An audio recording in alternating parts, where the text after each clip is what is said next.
ตั้งแต่เวลานี้เป็นต้นไปจนถึงเวลา5 นาฬิกาเวลา5 นาฬิกาถึงเวลา7 นาฬิกาก็เป็นรายการธรรมาภิวัตรจัดรายการโดยท่านพระสาธิตธีระปัญโยสถาบันธรรมาภิวัตรอำเภอแม่เมาะจังหวัดลำปางสัญญาณท่านพงศกรพร้อมแล้วนิมนต์เลยครับนิมนต์ครับครับขอกราบนอบน้อมไว้สาองค์สมเด็จพระสัมมาสัมพุทธเจ้าผู้ตรัสรู้ชอบได้โดยพระองค์เองขอกราบนอบน้อมไว้สาพระสัทธรรมอันสมเด็จพระผู้มีพระภาคเจ้าตรัสไว้ดีแล้วขอกราบนอบน้อมไว้สาพระอริยสงฆ์ผู้ปฏิบัติดีปฏิบัติชอบปฏิบัติตรงตามคำสั่งสอนขององค์สมเด็จพระสัมมาสัมพุทธเจ้าขอนอบน้อมไว้สาพ่อแม่ครูบาอาจารย์พระมหาเถระพระเถรานุเถระเจ้าคณะพระสังฆาธิการพระภิกษุสงฆ์องค์สมณเณรทุกตนทุกองค์เจริญพรมายังบรรดาคณะสัทธาผู้ฟังผู้ใฝ่ศีลใฝ่ธรรมทุกท่านผู้ใคร่ในธรรมผู้ใคร่ในบุญในกุศลเจอกันเป็นประจำทุกวันอังคารตั้งแต่ตี 3 ถึงตี 5เป็นเวลา2 ชั่วโมงด้วยกันดำเนินรายการโดยพระธรรมภาพพระพงศกรธรรมธีโปหรือว่าอาจารย์เชื้อลุงเชื้อแล้วแต่ใครจะเรียกกัน แล้วก็ขอขอบคุณท่านอาจารย์ท่านพระครูอภิวัฒนวิกรมผู้อำนวยการสถานีวิทยุคลื่นสีขาวผู้ชาวประชาเป็นอย่างสูงที่มีเวลาถวายเวลากับผมมาแล้วก็ขอขอบคุณอนุโมทนาขอบคุณมายังสถานีทุกสถานีเจ้าหน้าที่ของสถานีทุกสถานีที่ดิ้งสัญญาณโดยออกในช่วงเจ้านี้วันนี้วันอังคารที่31ตุลาคมพุทธศักราช2566วันนี้ก็แถม2 คำแล้วเนาะโอ้ถึงแต่ว่าฝนตกเนาะแมลงประมาณสัก6 โมงเนี่ยประมาณนี้5 โมงไป6 โมงถ้าถึงว่าระดับของการความหนัก1 ถึง 5นี่มี5 ระดับนี่ระดับ4นะระดับ4ระดับ5นะแต่ว่ากำลังนั่งทำวัดกันวัดตัวเลยขนาดศาลาใหญ่ศาลาหลวงที่เป็นศาลาหลวงพ่อทันใจเนี่ยกว้างขวางใหญ่ขนาดแต่ว่ามันมีผนังเนาะมันมีแต่หลังคาแต่ว่าเปียกหมดเนาะกำลังทำวัดเย็นเสร็จพอดีกำลังจะเจริญพุทธมนต์สวดธรรมจักรกับวัฒนสูตรไม่ได้สวดสักคำตึงฝนตึงลมปอดตัวถ้ามันยังก็เปียกหมดถ้ามันยังก็เปียกหมดจะเป็นได้ยังก่อนใช่ก็ได้จะสบายหมดเนาะก็ได้สบายแต่ที่ว่าก็ไม่ได้ขอบคุณสถานีในช่วงเช้าไปเนาะเจ้าหน้าที่ทุกสถานีเมื่อเช้านี้ก็ออกหลายสถานีตัวกัน หลายสถานี 7-8 สถานีตัวกันนะเช่นว่าสถานีวิทยุพระพุทธศาสนาการศึกษาและวัฒนธรรมวัดฝายหิน 104.50 เมกะเฮิรตซ์วิทยุมนต์เสียงธรรมแม่แจ่มอันนี้ 106.25 วัดบุพารามอำเภอแม่แจ่มสถานีวิทยุคลื่นธรรมะของชุมชนวัดห้วยตองซักอำเภอจอมทอง 98.75 สถานีวิทยุคณะสงฆ์อำเภอฝางวัดพระบาทอุดม 100.25 เมกะเฮิรตซ์สถานีวิทยุแดนดินถิ่นล้านนา 103.50 บ้านดงวัวสันปะตองสถานีวิทยุชุมชนคนเหนือเขื่อนอำเภอฮอดสถานีวิทยุสี่คำเรดิโอบ้านนาเหลืองนอกอำเภอเวียงสาจังหวัดน่าน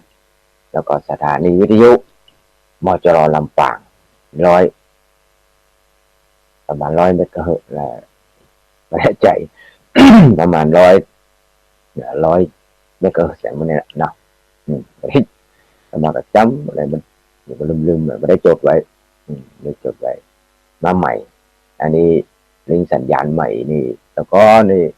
ต้นเปิดประมาณตี 5เป็นต้นไปนะตรงนี้ก็เปิดเจ้าละนะพอรับสัญญาณเป็นเครือข่ายนะสัญญาณเครือข่ายวิทยุคลื่นสีขาวผู้ประชาของเราอย่างนี้ยังก็จะได้ช่วยกันไปสุมาหาสู้กันมีอย่างช่วยเหลือกันมีงานของศาสนาเกี่ยวกับพระพุทธศาสนากิจกรรมกิจการอย่างต่างๆจะได้ช่วยกันไปจุกันเนี่ยคนถ้าเป็นหัววัดพี่น้องหัววัดตึงกันเนี่ยหัววัดตึงกันหัววัดตึงกันพี่น้องอย่างเงี้ย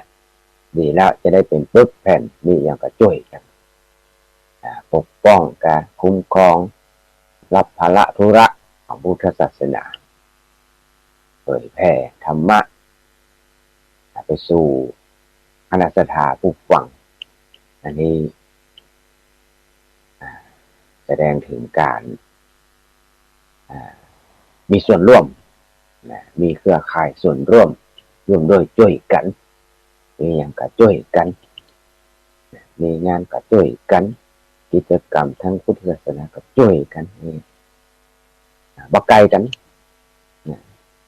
ถึงจะไกลกันก็ยังมีปลีกเวลาไปช่วยกันเสียสละเป็นงานเสียสละอย่างนี้ถือว่าเป็นพลังเนี่ยจะได้เกิดพลังสามัคคีนะพลังสามัคคีเนี่ยพระองค์ก็ลุงบอกว่าล่ะพระพุทธเจ้าตรัสว่าสุขาสังคัสสะสามัคคีการสามัคคีการสมัครสามัคคีนำความสุขมาสู่คณะสู่คณะเนี่ยแล้วแต่ว่านะออกภาษามาได้2 วันวันนี้เมื่อวันก่อน10 ขึ้น 15 ค่ำก็เป็นวันปวารณาออกภาษาหรือว่าวันมหาปวารณาอันนี้เป็นเรื่องของคณะสงฆ์เป็นสงฆ์เป็นเรื่องของสงฆ์เนี่ยเป็นเรื่องของสงฆ์ที่จะทำวินัยกรรมทำสังฆกรรมในอุโบสถโดยกล่าวออกตัวกันว่าท่านทั้งหลายคณะสงฆ์ได้หูก็ดีได้หันก็ดีได้ยินมาก็ดีในเรื่องที่การประพฤติปฏิบัติของท่านใดท่านนั้นของตกเก่าเนาะอย่างเฮาปวารณาก็บอกว่าตกเก่าออกตัวกันบางทีเฮาก็ทำไปด้วยสติทั้งเผลอด้วยความประมาทพลาดพลั้งกันขอคณะสงฆ์ตักเตือนกล่าวกันได้อย่างเงี้ยเป็นต้นจะได้เรื่องกล่าวกันเรื่องพระธรรมวินัยเรื่องพระธรรมวินัยตักกล่าวตักเตือนสั่งสอนกันอย่างเนี้ยมาโดยมาเหนือโคตรบักลบมาคือโทษโกรธโทษซึ่งกันและกันว่าปกติแล้วสงฆ์พระภิกษุผู้มีพรรษาน้อยอายุน้อยจะไปว่ากล่าวตักเตือนพระผู้ใหญ่ก็ไม่ได้บางทีพระผู้ใหญ่ จะว่ากล่าวตักเตือนก็พอดีว่าบ่ใจลูกศิษย์ตัวเก่าของบ่ได้สนิทสนมมักคุ้นกันอย่างเงี้ยก็ว่ากันก็บอกให้ได้เหมือนกันเพราะว่าอย่างว่าเนาะพระเจ้าบางองค์บางท่านก็ร้อยก็พันแม่มาอยู่ด้วยกันทิฏฐิความเห็นหรือว่าความคิดอาจจะไม่เหมือนกันแต่บางองค์ก็ว่าง่ายสอนง่ายบางคนก็ว่ายากสอนยากแต่ความเป็นผู้เจ้าเป็นพระเนี่ยคนว่าเป็นผู้น้อยต้องเป็นผู้ว่าง่ายสอนง่ายแต่ว่าถ้าผู้น้อยจะไปว่าผู้ใหญ่ไม่ได้เป็นการเสียมารยาทเป็นอาจจะเป็นวจีกรรมกลัวเป็นวจีกรรมกรรมปากต่อกันแน่แต่วันมหาปวารณาเพิ่นฮือปวารณาต่อกันว่ากล่าวตักเตือนกันได้อันนี้ถ้าจะเอามาเป็นทางผู้ฟังคณะสัตยาที่เป็นคฤหัสถ์ยาวเรือนจะมาใจก็ได้ไม่มีปัญหาอย่างเอาอยู่ในด้วยกันชุมชนบางคนว่ากันไม่ได้แล้วเพื่อเป็นการลดทิฐิมานะตัวนะลองฟังยอมรับความคิดเห็นของผู้อื่นของลองเป็นว่าได้รับฟังแล้วก็มา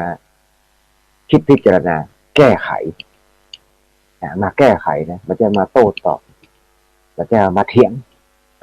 มันจะมาเถียงกันมันจะมาเถียงกันคือลองมาคิดพิจารณาว่ามันเป็นอย่างนั้นจริงก่อนหรือว่าเราเป็นอย่างนั้นจริงไหมหรือไม่ถ้ามันเป็นอย่างที่เพิ่นว่าที่มันบ่ดีก็เลิกเถียงก็พูดประตูให้ไม่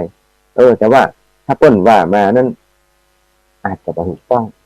ก็ดักเนี่ยเพิ่นว่าเพิ่นอาจจะบ่ได้รู้ข้อมูลที่ถูกต้อง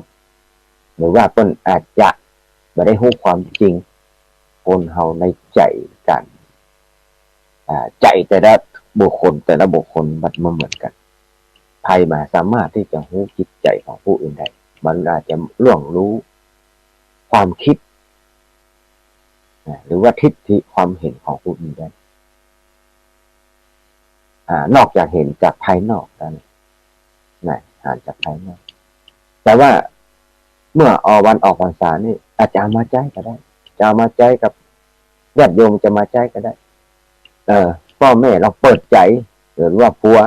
ลองเปิดใจให้เมียว่าเมียลองเปิดใจให้ผัวสามีว่าพ่อแม่ลองเปิดใจให้ลูกเตือนได้ก่อนนะหรือว่าเพื่อนฝูงต่อกันซึ่งกันและกันเปิดใจลองว่าให้กันลองเตือนกันได้ก่อน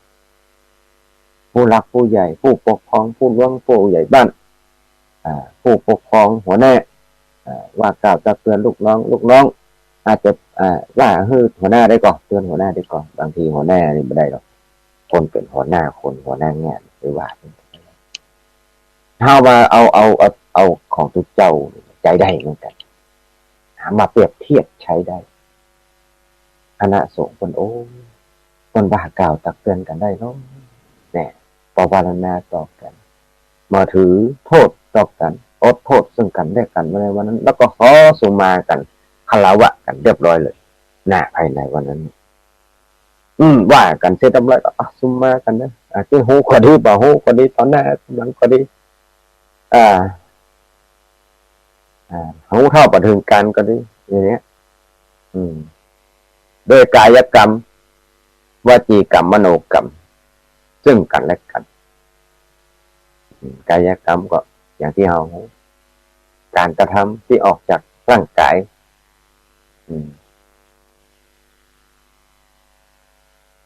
วจีกรรมอาจจะออกจากกรรมปากมโนกรรมอาจจะคิดบดีบดักคิดบดีคิดอคติพ้องอย่างพ้อง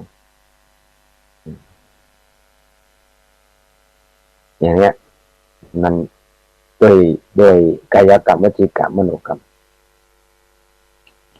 อะไรอย่าโทษทุกอย่าง ขอสุมาคารวะซึ่งกันและกันวันนั้นบ้ากล่าวตักเตือนกันเลยแล้วหลังจากนั้นตะวาอย่างหลังนั้นตะวาก็ทุกวัดทุกวา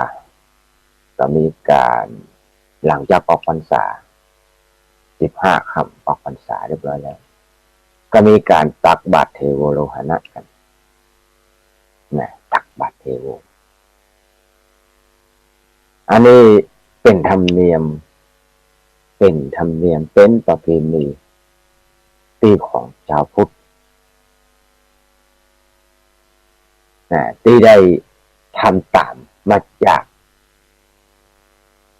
สมัยพระพุทธเจ้าสมัยพุทธองค์ของเฮานี้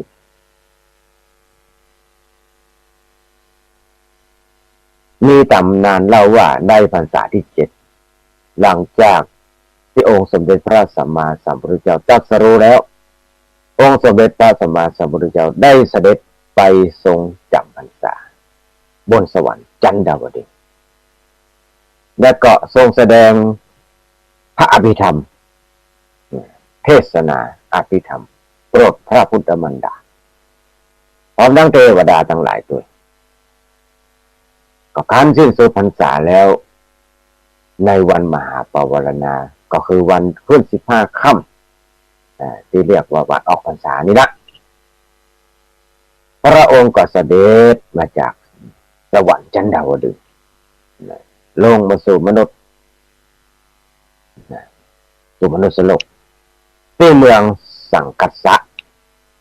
สังกัสสะนครซึ่งเป็นนครสำคัญแห่งหนึ่งในแคว้นในขั้นโกศลสมัยก่อนนั้นเมื่อคณะเทวดาทั้งหลายจำนวนมากจำนวนนักก็ได้มาส่งตามเสด็จตามมาได้เกี่ยวลงมาว่านะอย่างที่เราฝ่ายมนุษย์ทั้งหลายก็ฟ้ากันตื่นเต้นดีใจเพราะว่าไม่ได้หันพระพุทธเจ้าเหมือนในภาษาที่7เนี่ยไม่ได้หันเหมือนโอ้พุทธองค์จะเสด็จมาจากสวรรค์ชั้นดาวดึงส์โลกเนี่ยฟ้ากันตื่นเต้นนะครับมาชุมนุมกันรอรับเสด็จอย่างคับข้างนะฮะเป็นธรรมดาเนาะของพุทธศาสนิกชนเมื่อมาชุมนุมกันในโลกกันนี้ก็พอมาชุมนุมกันก็ตักบาตรเนี่ยมาทำบุญตักบาตรถวายภัตตาหารกราบพระภิกษุสงฆ์เนาะเป็นการทำบุญครั้งใหญ่เพราะว่ามาแล้วก็การถวายการต้อนรับการเสด็จกลับมาขององค์สมเด็จพระสัมมาสัมพุทธเจ้าเนี่ยประวัติตำนานนี้ก็เป็นประเพณีก็เลยเกิดประเพณีตักบาตรเทโวโลหันเทโวสืบต่อกันมาคำว่าตักบาตรเทโวนี่มันมาเป็นคำย่อเนาะคำเต็มเพราะว่าตักบาตรเทโวโรหณะนะตักบาตรเทโวเนี่ยแต่ความจริงแล้วก็ชื่อเต็มก็คือเทโวโรหณะเทโวโรหณะก็แปลว่าการลงมาจากเทวโลกเทโวโรหณะคือยังลงมาจากเทวโลก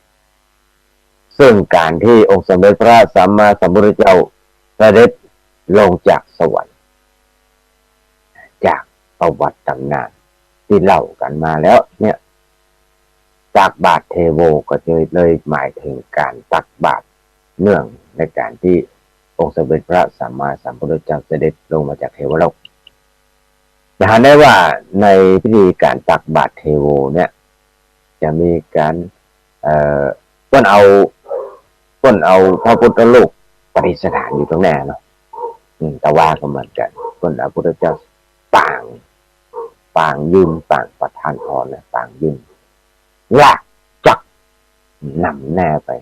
เปรียบเสมือนองค์สมเด็จพระสัมมาสัมพุทธเจ้า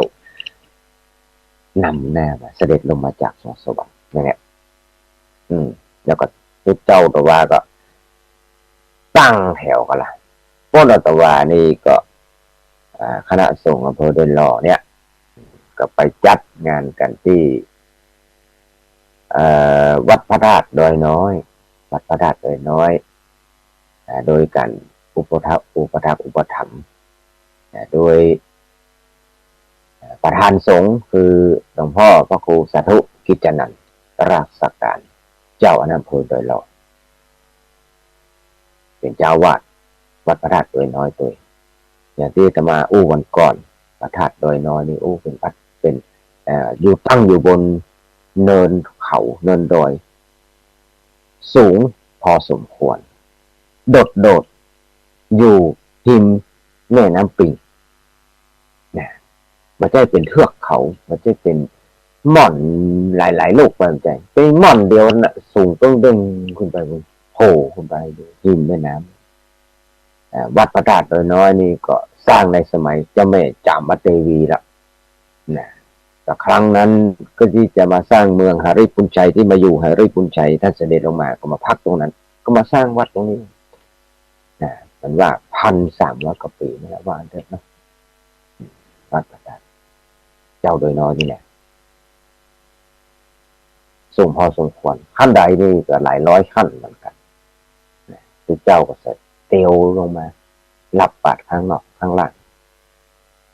โดยการสนับสนุนของราชการหลายฝักหลายฝ่ายด้วยกันเช่นว่าทั้งอำเภอในอำเภอก็ดีทั้งหน่วยราชการเทศบาลอบต.สำนักงานภาคตำรวจทหารมีหมดมาร่วมกันเป็นกิจกรรมที่ดีโอ้ยาว2 กิโลได้คนใส่บาตรนะแต่ว่ามาภาพก็ไปเจอครูบาอาจารย์หลายลูกพระมหาเถระหลายลูก ที่ออกไปยิ้วก็ตาเจอกันหลายลูกเหมือนกันหลวงพ่อพระครูสุเมธก็ไปหลวงพ่อพระครูกัลยาปราโมทก็ไปพระครูอภิวัฒนวิกรมก็ไป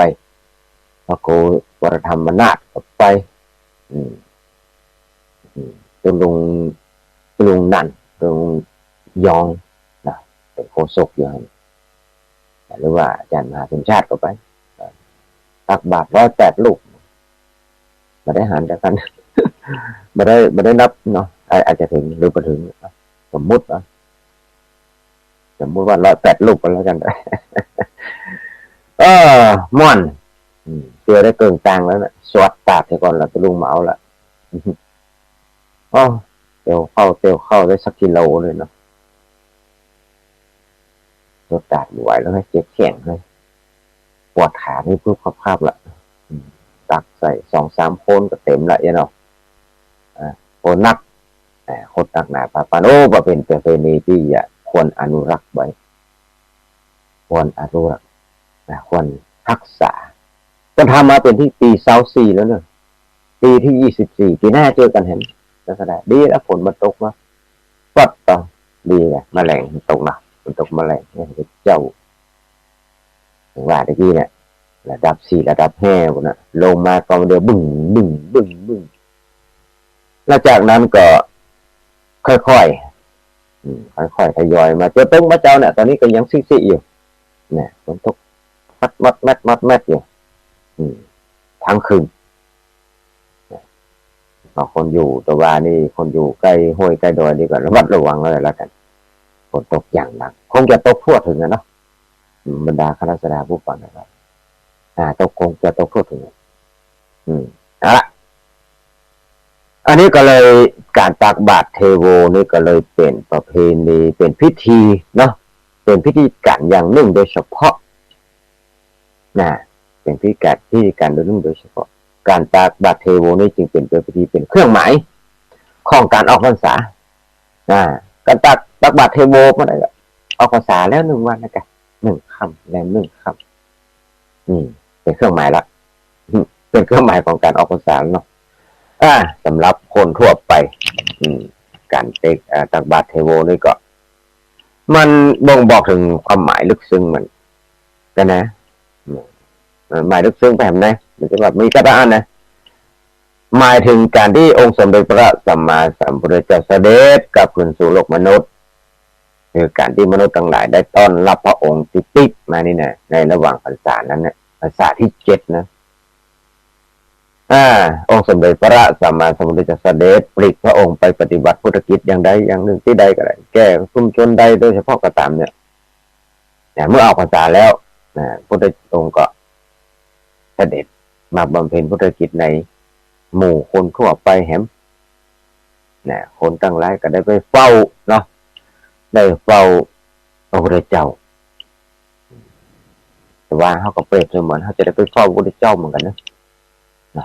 เหมือนเขาคิดอย่างนั้นโอ้พรุ่งนี้ได้เฝ้าพระพุทธเจ้าเพราะว่าไปตักบาตรไปตักบาตรกับพระพุทธเจ้านำแน่เราพุทธโลกพระพุทธโลกจักนำแน่นั่นนะพระพุทธเจ้ามันเป็นเครื่องหมายเหมือนเป็นเครื่องหมายเป็นเจดีย์เป็นเครื่องหมายเป็นเครื่องหมายให้ระลึกนึกถึงคุณขององค์สมเด็จพระสัมมาสัมพุทธเจ้า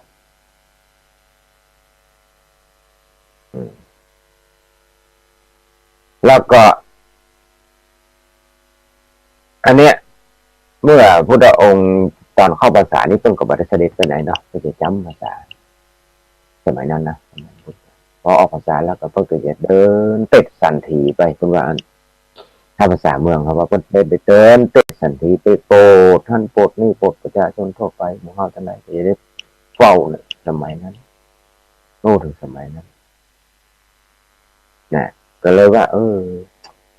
ก็เลยเป็นการเริ่มต้นเนาะเอาแต่ว่าเป็นเริ่มต้นของการออกภาษาก็ได้เป็นเครื่องบ่งบอกระยะเวลาที่พระสงฆ์อยู่ประจำภาษา3 เดือนแล้วนะ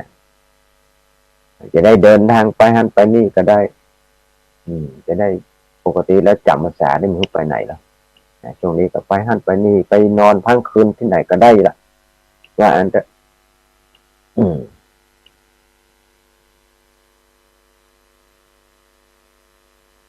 เนี่ยแล้วก็พระเจ้าจะเดินเมื่อเข้าภาษาได้ศึกษาพระธรรมวินัยอย่างแบบว่าแล้วออกภาษาแล้วจะไปโปรดญาติโยมจะไปแผ่ถวยแผ่ธรรมก็แล้วแต่ละสมัยก่อนพวกก็เดินได้แล้วเนาะไปจะเดินทุดงกาจะอย่างกาตอนได้ภาษานี่ก็เลิกพดยั้งก่อนตอนนี้ไปก็ออกภาษาแล้วก็ต่างคนต่างไปจะไปทุดงก็แล้วแต่ไปก็แล้วแต่แล้วแต่พอจะศึกษาเป็นใจเจ้าวัดมันจะไปไหนเฝ้าวัดสัมภาระนั่นแหละกิจการภาระภารกิจของกิจการของสงฆ์กันนะการปกครองไปไหนเมืองก็ไม่ได้แต่ว่าพระหนุ่มเน้นน้อยพระที่ชอบสงบสงัดทุดงเดินทางไปหาครูบาอาจารย์ไปฟังครูบาอาจารย์อันนี้ก็แล้วแต่ท่านอันนี้นะละอันนี้อู้ถึงเรื่องตักบาตรเทโวตัวนี้บัตรเทโวเรียบร้อยแล้วเนาะก็หลังจากขึ้น15 ค่ำครับออกพรรษาแล้วก็วัน1 ค่ำก็ตักบาตรกันเรียบร้อยแล้วก็อันนั้นเวลาทั้งหลายไม่ใช่ว่าออกพรรษาก็ลาพระเจ้าแล้วไม่ใช่เนี่ยออกพรรษาลาพระเจ้าอยู่นี่เวลาไปอยู่ไปวัดไปวาไปเยี่ยมเยียนพระเจ้าพระสงฆ์ไปดูแลวัดดูแลศาสนาว่างก็ไปสนทนาธรรมกับพระเจ้าวันพระวันศีลก็ไปกันประจำไปกันอยู่ก็จะว่าออกภาษาแล้วก็ให้เชฟให้ซอยกันหมดไปกันเป็นปกตินะถ้าทำได้เหมือนในพรรษาเลยดีแล้วเนี่ยแล้วบางคนบางท่านก็ได้ตั้งสัจจะอธิษฐานในภาษาจะทำความดีอย่างใดอย่างหนึ่งจะเลิกอย่างใดอย่างหนึ่งจะลดอย่างใดอย่างหนึ่งลดละเลิกอย่างใดอย่างหนึ่งเมื่อออกพรรษาแล้วก็ทำต่อเนอะทำความดีทั้งหลายก็ทำต่อจะว่าเลิกรักษาคุณความดีนั้นไว้ความดีที่เราทำนั้นไว้มันเมื่อลดละเลิกลดได้ลดละเลิกสิ่งที่บดีบดักได้ ก็ทำต่อรักษาความดีนั้นไว้รักษาความดีนั้นไว้จะไปละจะไปขว้างบางคนพอออกภาษาก็เอาให้ใหม่ออกภาษาก็เริ่มต้นอันอย่างคนที่มันได้เข้าภาษาเนาะเลิกเล่าเข้าพรรษาพ่องจะทำบุญตลอดพรรษาพ่องตักบาตรตลอดพรรษาพ่อง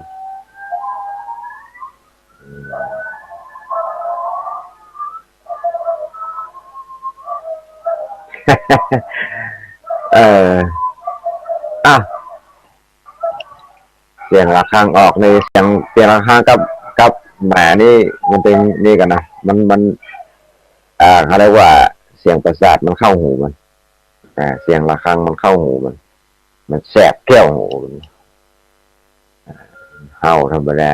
ถึงตีสามครึ่งแล้วกันเนาะตีระฆังสัญญาณระฆังทำวัดทำวากันแล้วตอนนี้เดี๋ยวก่อนรอเสียงนั้นแบ็กกราวเสียงหายก่อนเนาะมาอยู่ตรงนั้นมาก็ว่าเป็นของคู่กันเลยเขามาปล่อยแล้วนี่เหรอเนาะมาผ้าบ่ได้อันอยู่ในห้องเก็บเสียงออกสดนี่แหละนั่งเปิดเสียงนกเสียงหนูได้ยินหมดอ่ะเสียงฝนก็ได้ยินเธออู้ถึงอะไรละกี่หันลูกแล้วฮะอู้ถึง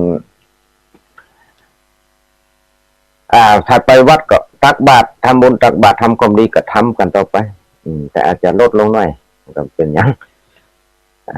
เว้นวันใส่วันใส่บาตรแต่มาวัดมาวาวันพระวันศีลก็มานอนวัดมาฟังเทศน์ฟังธรรมก็ได้มีปัญหายินดีต้อนรับต่างวัดในประตูมันเปิดเวลาได้ปิดไว้ใครเข้าเวลาไหนก็ได้ถ้าเท่าทำมาความดี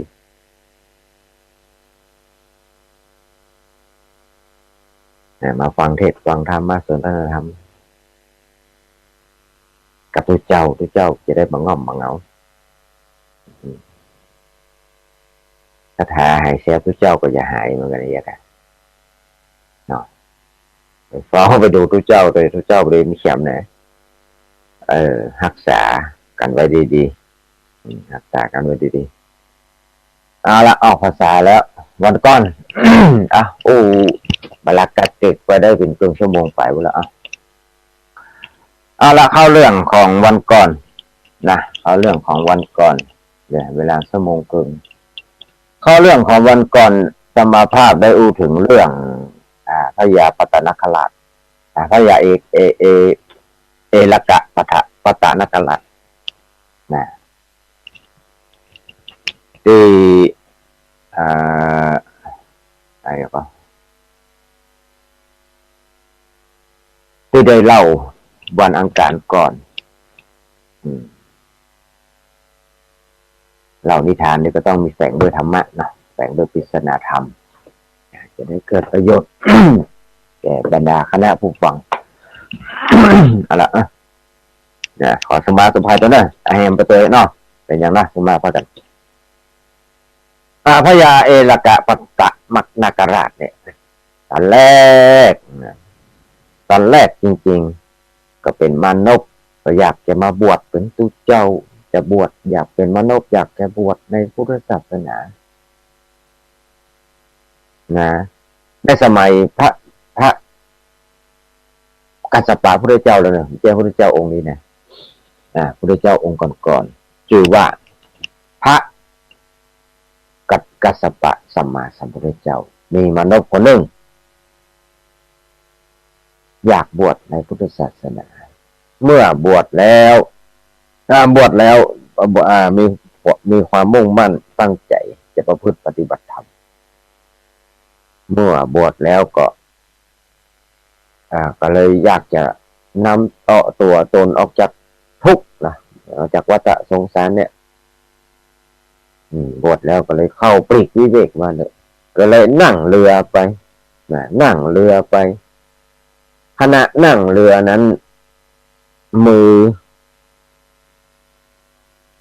เอามือด้วยความเผลอเลยมือเอาไปถูกใส่บนห้องว่าถูกใส่ตะไคร่น้ำบนห้องว่าบ้านเฮาห้องเนี่ยกระแหนจอกแหนเนาะถูกจอกแหนทำมือจอกแหนนั้นขาดก็เลยมีใจว่าโอ้เขาได้ผิดศีลได้ผิดศีลเพราะว่า ที่เจ้านี่เพิ่นบ่ฮือผักของเขียวพิสุนี่เพิ่นครับจากต้นไม้นี่เพิ่นคือคนนำให้ก่อนนะเพิ่นฮือผักเมื่อปฏิบัติธรรมแล้วก็โอ้บ่ได้บรรลุธรรมมานพคนนี้บ่ได้พิสุหนุ่มพิสุองค์นี้บ่ได้บรรลุธรรมเพราะว่าหยังแล้วนึกถึงก่อนจะตาย 20,000 ปีนะสมัยนั้นสมัยกัสสปะองค์สมเด็จพระสัมมาสัมพุทธเจ้าสมัยนั้นคนช่วงอายุคนน่ะ 20,000 ปีบำเพ็ญมาช่วงตลอด 20,000 ปีไม่ได้สำเร็จธรรมพอดีก่อนที่จะมรณภาพก็เลยนิมิตหันจอกแหน่นึกถึงกระจอกแหน่ที่ว่าตัวเก่าทำให้มันปุดไม่ได้ปรงอาบัติก็เป็นทำให้เป็นจอกแหน่มาหว่านคอนะมีเป็นนิมิตตายด้วยจิตที่ติดอยู่ตรงนั้นก็เลยไปเกิดเป็นพญานาคราชนะเกิดนิมิตแบบหันตะไคร่แหนมมาหรอกมาพันคอแล้วก็มรณภาพตายไปเนี่ยเกิดเป็นสัตว์เดรัจฉานสกุลนาคราชส่วนชื่อว่าพญาเอลกะปตนาคราชพญาเอลกะปตนาคราชเป็นนาคที่มีญาณพิเศษมีฤทธิ์ก็เลยระลึกได้ว่าโอ้ก็เป็นไงแล้วก็เลยเสียใจมาอ่านลำพึงลำพันเศร้าโศกเสียว่าโอ้เว้ยตัวข้านี่เนาะอุตส่าห์ตั้งหน้าตั้งตาบวชเป็นพระภิกษุเป็นตุเจ้าบำเพ็ญสมณธรรมมายาวนานถึง 20,000 ปีแทนที่จะได้บรรลุธรรมวิเศษของในพระพุทธศาสนาหรือว่าจะได้รับอานิสงส์อย่างใดอย่างหนึ่งไปเกิดบนสวรรค์ก็ดีเนาะหรือว่าอย่างน้อยที่สุดก็เกิดเป็นมนุษย์ก็ยังดี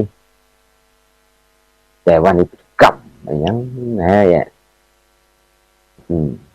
จักเข้าไปบังเกิดเป็นสัตว์เดรัจฉานต้องกินกบกินเขียดกินปลาเป็นอาหารนะนึกน้อยใจนึกถึงพระเจ้าก็นี้พญาเอลกะปตนาคราช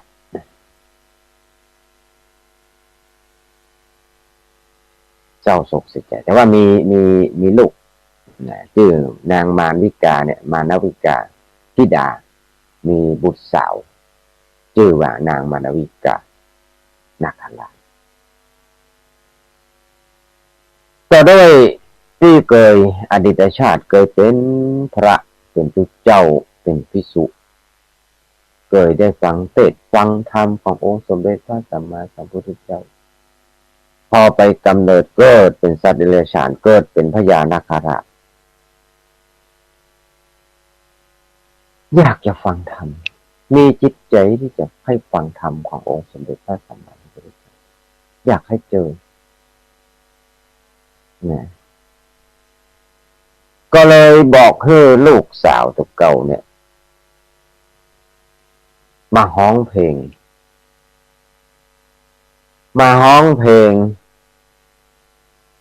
เสียงมู้นไปฝั่งน้ำแม่น้ำคงคานะมาฮ้องเพลงที่ฝั่งคุณเวลาวันพระวันศีล15 ค่ำก็เฮอนางมานวิกาธิดานาคราชมานั่งฮ้องเพลงในเนื้อเพลงม่วนนางธิดานาคราชนางมานวิกานาคราชนี้มีลูกสมนมพันงามน่ะเป็นพญานาคเป็นนิงามก็ขึ้นมาอย่างมนุษย์โลกนะที่แม่น้ำคงคาแผ่พังพานอยู่บนแม่น้ำมันพญาเอลกะปตานะแล้วก็ฮื้อนางธิดาเนี่ยจำแรงร่างเป็นมนุษย์ นั่งห้องเพลงอยู่บนทางผ่านนะนั่งอยู่บนหัวตะกองด้วยสำเนียงไพเราะชวนฟังในเนื้อเพลงที่นางนาคมานวิกาขับร้องนี่ตามที่ป่อได้สอนมันแฝงด้วยเนื้อปัญหาธรรมะมีปัญหาเนื้อปัญหาว่าผู้ใหญ่อย่างไรหนอจึงได้ชื่อว่าเป็นพระราชาพระราชาเช่นไรเหล่าหนอที่ได้ชื่อว่ามีพระเศียรเต็มไปด้วยธุลีพระราชาเช่นไรเล่าหนอได้ชื่อว่าปราศจากธุลีผู้ที่ถูกเรียกว่าคนพาลมีพฤติกรรมอย่างไรเนี่ยมีคำถามอย่างนั้นแฝงไว้นั่น กับร้องเพลงเป็นปริศนาอยู่แม่น้ำคงคากระทั่งเมื่อคน คน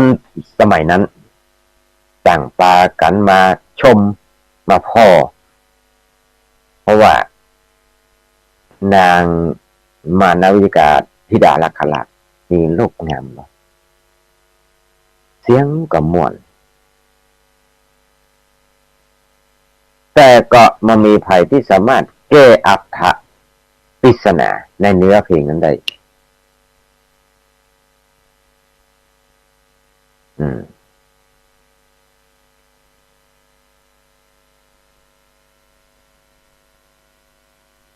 มันเป็นจะไดมีความประสงค์จะได้เนี่ยที่นางฮ้องเนี่ยใช้กระหม่อมได้นะพญาเอลกะปตะนักขลัดนะเพราะว่าก็มีใจเดิมสันดานเดิมก็ยังรักใคร่พระพุทธศาสนาอยู่นะปรารถนาจะได้พบองค์สมเด็จพระสัมมาสัมพุทธเจ้าก็เลยแต่งเนื้อเพลงนี้ขึ้นมาแต่งเนื้อเพลงปริศนานี้ขึ้นมาแล้วก็คือนางนาคเนี่ยมานวิกาลูกธิดาเนี่ยมาขับร้องในเนาะเมื่อคนทั้งหลายมนุษย์ทั้งหลายได้ยินฟังแล้วถ้าสามารถแก้อัตถะปริศนานั้นได้นี่เนาะก็แสดงว่ามีพระพุทธเจ้าอุบัติขึ้นละเนี่ยความจริงแล้วเนี่ยเพราะว่าอย่างพอฟังแล้วถ้าบ่มีพระพุทธเจ้ากำเกิดขึ้นก็จะมีให้แก้ได้เพราะว่าปัญหานี้มีแต่พระพุทธเจ้าแก้ได้ตอบได้ถ้าคุณว่าเพราะว่านาคอยู่อายุมนเนาะขึ้นมาฮ้องเพลงนั่นน่ะถ้าเป็นว่าใครแก้ปัญหานี้ได้แสดงว่าพระพุทธเจ้าเกิดขึ้นแล้วเนี่ยเพราะว่าคนจะได้ฟังธรรมของพระพุทธเจ้าแล้วก็จะมาตอบหรือว่าจะมาตอบคือพญาเอลกะปตะนักขลักก็แสดงว่าพระพุทธเจ้าอุบัติเกิดขึ้นแล้วในโลกทางนี้ก็เพราะว่าผู้ที่จะแก้อัตถะปริศนาอันลึกซึ้งเนี่ยในเนื้อเพลงที่ตกเก่าคุกขึ้นมาแต่งขึ้นมาเนี่ยถูกต้องได้จะต้องเป็นผู้รู้ธรรมต้องเป็นผู้รู้ธรรมะในพุทธศาสนาเป็นอย่างดีคนตอบได้แสดงว่าพุทธศาสนาเกิดขึ้นแล้วในโลก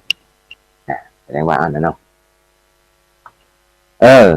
พญานาคราชมีความประสงค์ที่จะใคร่พบพระพุทธศาสนา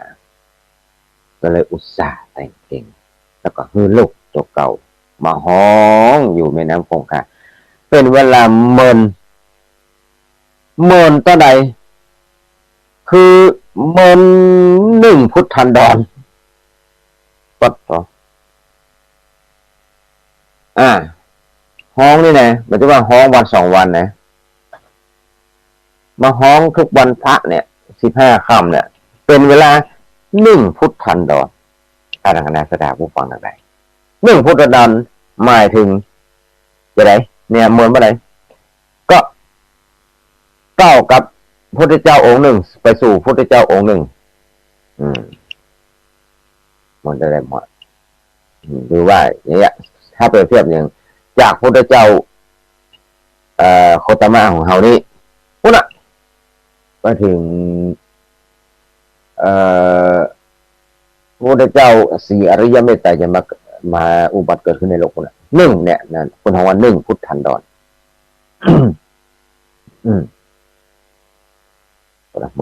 มันขนาดนั้นหลายหมื่นปีหลายล้านปีเนี่ยนะห้องเนี่ยห้องเพลงเนี่ยยาวเป็น1 พุทธันดรมาห้องเพลงเนี่ย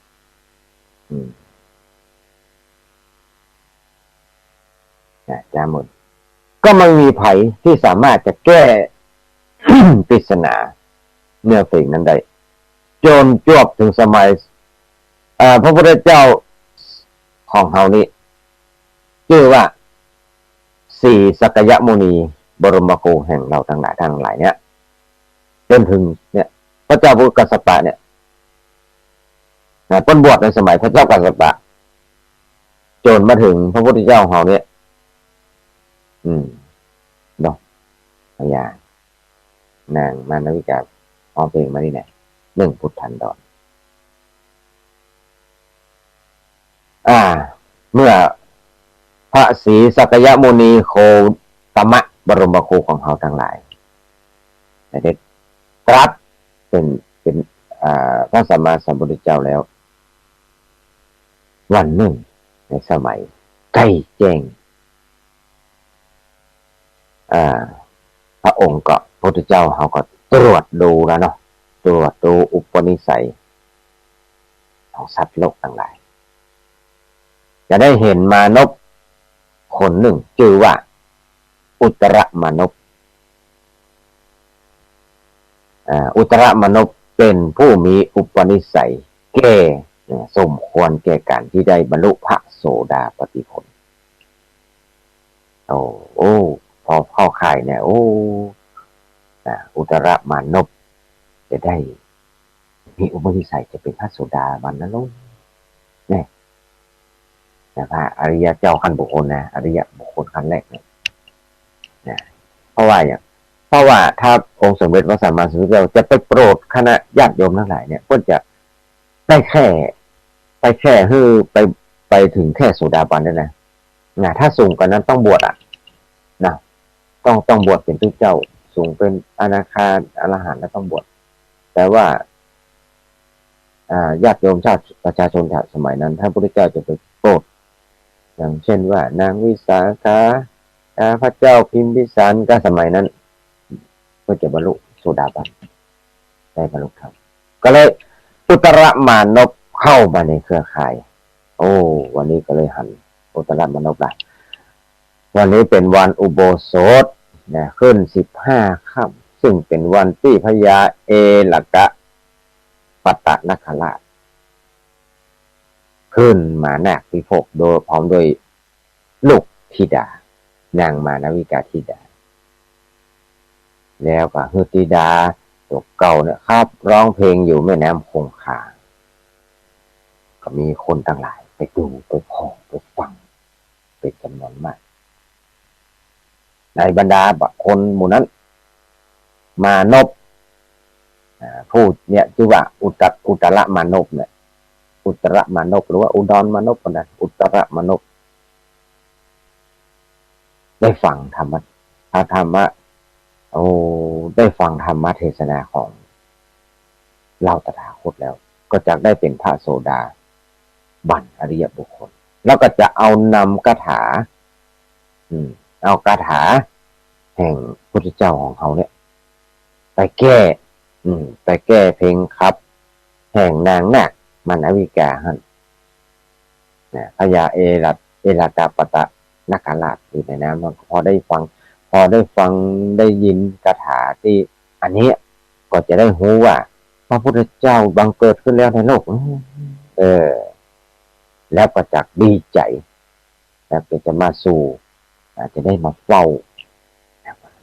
จะมาพุทธเจ้านะว่านะของเรานะโอ้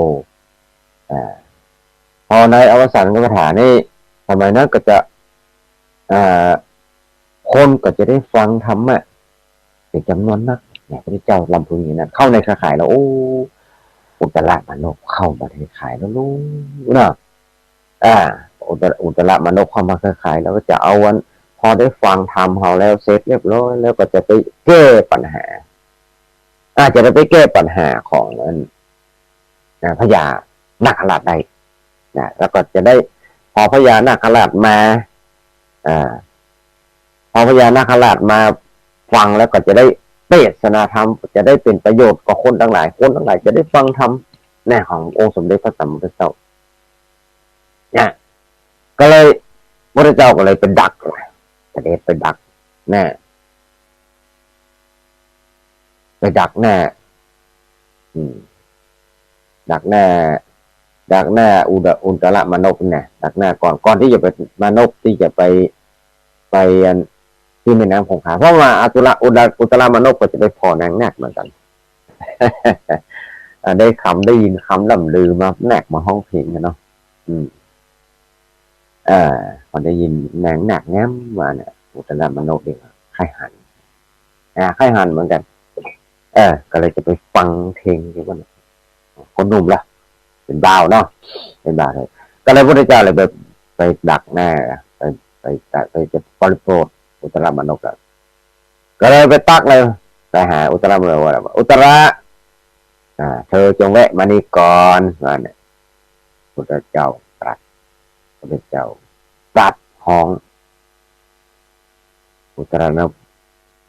นกนี่ผู้วิวัฒนาได้ฟังสดับฟังกรรมที่พระพุทธเจ้าตรัสเรียกกับเขาก็เลยดีใจอุตระดีใจเกิดปิติดีใจเนี่ยพระทรงสมเด็จสมมาพุทธเจ้าของก็เลยไปกราบแล้วก็ทูลถามว่าข้าแด่งพระองค์ผู้เจริญข้าแต่พระองค์ผู้เจริญพระองค์เรียกข้าพระองค์หรือพระเจ้าพุทธเจ้าข้าว่าเนี่ยพุทธองค์ก็บอกว่าถูกแล้วอุตรมนกเนี่ยพระเจ้าตรัสรับรองแล้วเธอจะไปไหนวะเธอจะมานี่ก่อนมาทางนี้มานี้พระเจ้าเรียกอุตรมนกอุตรมนกบอกว่าข้าพระองค์จะมีความประสงค์จะไปดูนางนาคมานวิกา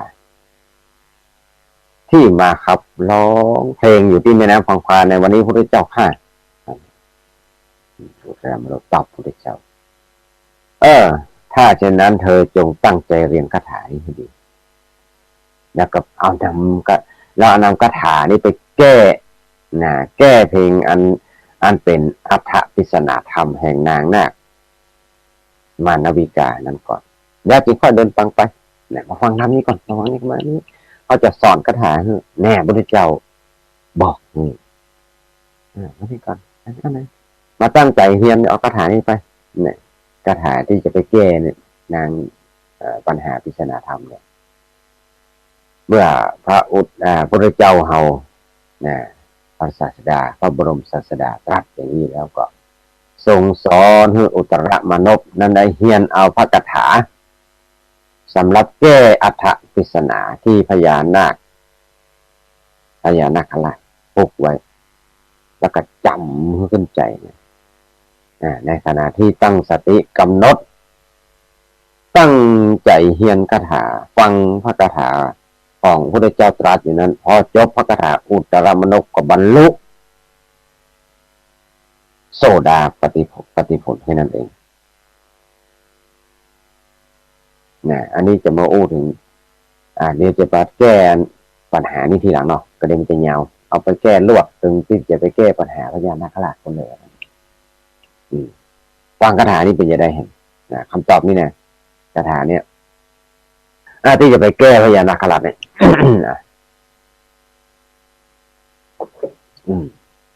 พอฟังคาถานี้อุตรมนพได้บรรดาได้บรรลุโสดาปัตติผลเลยได้บรรลุโสดาปัตติผลแล้วก็ถวายบังคมทูลลาก็เดินฟังไปฝั่งแม่น้ำคงคาก็หาคนทั้งหลายต่างคนต่างพอแล้วเนาะเป็นมุ่งดูนางนาคมานวิกาธิดานาคราชก็ต้องเต็มไปหมดอย่างที่คนเป็นพ่อพญาบั้งไฟต่างผู้ไหนเนี่ยก็เต็มอย่างฟังนั่นแหละผู้ไหนเนี่ยก็บั้งไฟพญานาคผู้ไหนเลยผู้ไหนเนี่ยอีสานเนาะน้ำโขงเนี่ยนะเนี่ยไปพ่อเต็มเนี่ยนะนั่นไปพ่อบั้งไฟเนี่ยอันนี้ก็เหมือนกันคนก็เป็นพ่อนะไปพ่อนางนาคนี่แหละที่ห้องเพลงเนี่ยนางนาคที่จะมาห้องเพลงเราเนื่องจากว่านางนาคในปัจจัยคนเนาะมันเป็นมนุษย์นะนางนาคแต่งกายเป็นหญิงมนุษย์มีรูปร่างงามสวยสุดพรรณนาละเป็นสาวสุดโสภา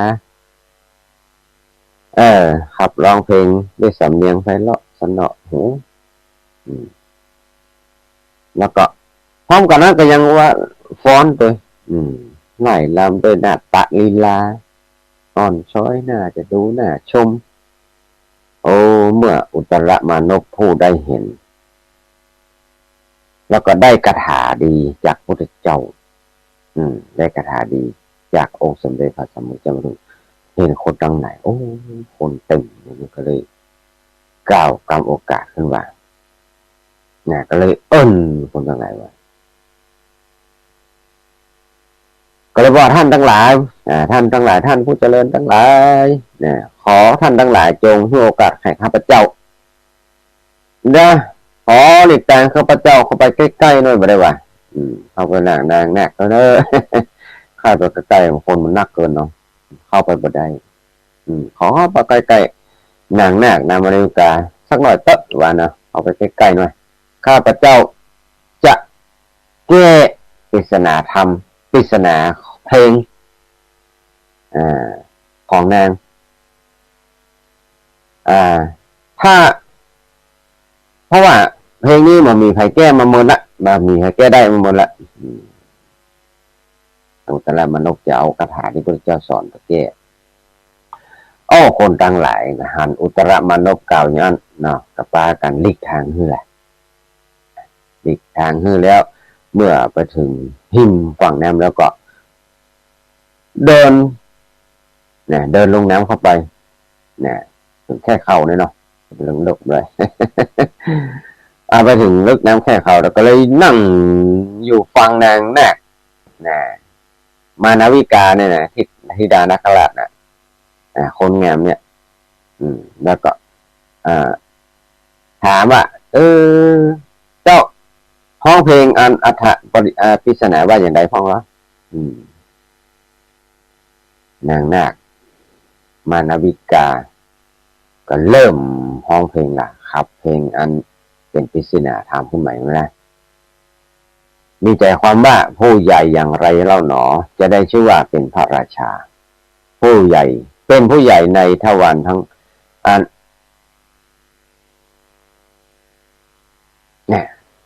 เป็นผู้ใหญ่อย่างไรเล่าหนอจึงได้ชื่อว่าเป็นพระราชาห้องนี้นะอุตรมานพแก้ปริศนาเลยเป็นผู้ใหญ่ในทวารทั้งหกว่าจึงไม่ถูกอารมณ์ทั้งหลายมีรูปอารมณ์มีรูปอารมณ์เป็นต้นเข้าครอบงำในทวารใดทวารหนึ่งผู้นั้นจึงได้ชื่อว่าเป็นพระราชาความเป็นใหญ่เป็นผู้ใหญ่แล้วไงเล่าหนอได้ชื่อว่าเป็นพระราชามนุษย์บอกว่าผู้เป็นใหญ่ในทวารทั้งหกมีรูปอารมณ์เป็นใหญ่ในรูปอารมณ์มีรูปอารมณ์เป็นต้นในทวารทั้งหกคือตาหูจมูกลิ้นกายใจ เนี่ยเขาเข้าใจแล้วเนาะผู้นั้นได้ชื่อว่าเป็นพระราชาอุดมนุษย์ก็แก้ปริศนาเนี่ยที่พุทธเจ้าได้เห็นจากองค์สมเด็จพระสัมมาสัมพุทธเจ้าแล้วก็พระราชาเช่นไรเราหนอจึงได้ชื่อว่าพระเศียรเต็มไปด้วยธุลีมานพก็กล่าวแก้ว่าพระราชาใดมีความรักใคร่พอใจในอารมณ์ต่างๆพระราชานั้นชื่อว่ามีธุลีอยู่เต็มพระเศียรพระราชานี่ก็เหมือนตัวเฮานั่นแหละใจเฮานี่แหละเนาะอันนี้แก้ว่าอันนี้จะมาว่าแก้ว่านะเพราะว่าเฮาไปพอใจรักใคร่ติดในอารมณ์ในรูปเสียงกลิ่นรสโผฏฐัพพะเนี่ยก็ถือว่ามีผงธุลีอยู่เต็มหัว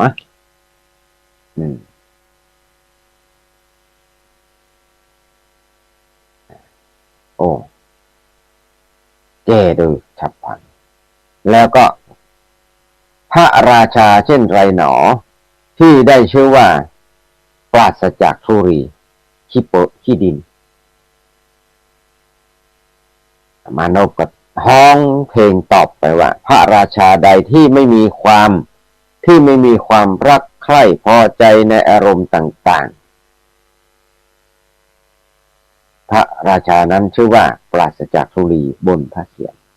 บนหัวก็แก้อย่างนั้นแล้วผู้ที่ถูกเรียกว่าคนพาลมีพฤติการอย่างไรอุตรมนุษย์ก็ตอบใครก็ตามที่มีความกำหนัดพอใจในอารมณ์ต่างๆ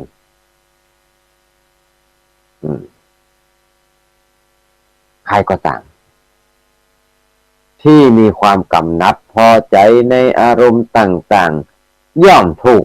เรียกว่าเป็นคนพาลทั้งนั้นอุตรมนุษย์เข้า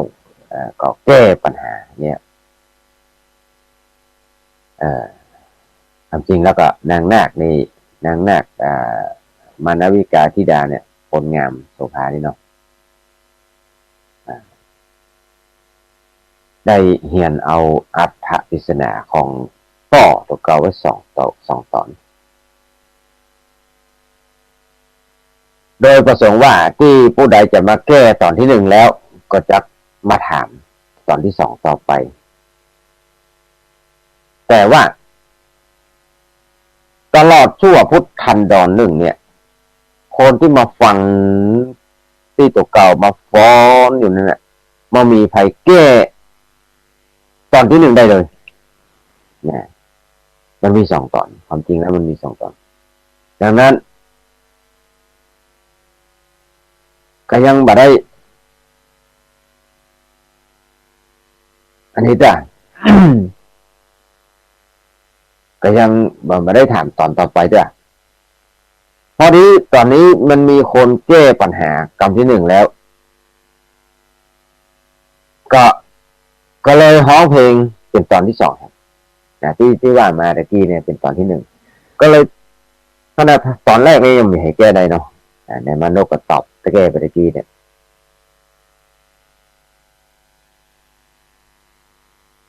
ปัญหาว่าคาถาที่สองแต่มันเป็นว่าคนพาลถูกอันอย่างปลาพึ่งลอยไปในคนพาลถูกอันอย่างที่จะ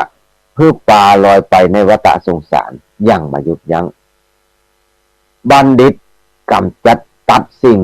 ที่จะปลาลอยไปในวัฏสงสารนั้นด้วยอันอย่างนะที่จะได้ชื่อว่าเป็นผู้เกษมจากโยคะคนวันด้วยอาการจะได้ขอท่านผู้มีปัญญาจงตอบคำถามของพระเจ้าในกาลบัดนี้เถิดนะครับจะอยู่ได้แล้วกันว่าคนพาลเนี่ยเขาที่เขาจะเป็นคนพาลถึงวันเนี่ยที่เขาวนได้ไปเกิดอยู่ในวัฏสงสารเนี่ยโดยมายุบยั้งเนี่ยเขาจะเนี่ยจะได้จะทำจะได้จะเอาอย่างสิ่งอย่างที่จะมาตัดจะมาตัด ที่จะพาไปให้ไปอยู่ในวัฏสงสารเวียนว่ายไปเกิดเพราะด้วยอย่างจะให้อันจะให้ย่อยอะไรเนี่ยจะให้ย่อยอะไรว่านะเนาะการนี้ก็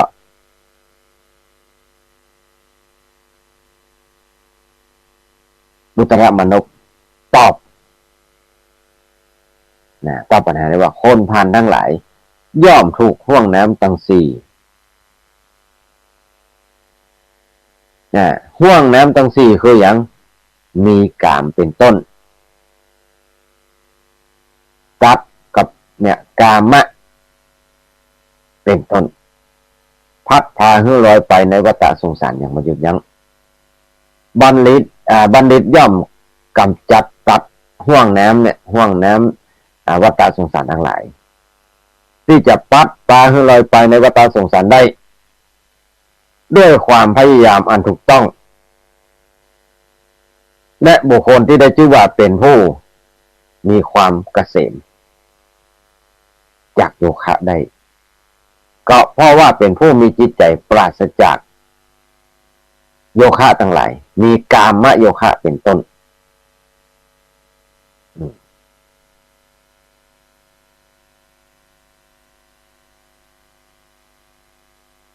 อุตรมานพกล่าวแก้ปริศนาอย่างนี้ตามที่ได้เล่าเรียนจากพุทธเจ้าโดยบ่ผิดพลาดปอดต่อกันนี้อัญญานาคราชแต่เสียงแบบฟาดล่ะฟาดทางดังขึ้นดังตึกก้องทำให้ท้องน้ำปั่นป่วนแล้วก็เนี่ยวัดตดมันจะกัดโต้กันนี้กระลิ่งพังแล้วประชาชนทั้งหลายมียืนพอผมนั้นปอดตดจมน้ำไปก็มีรวมทั้งนั้นอุตรามานพนี่ก็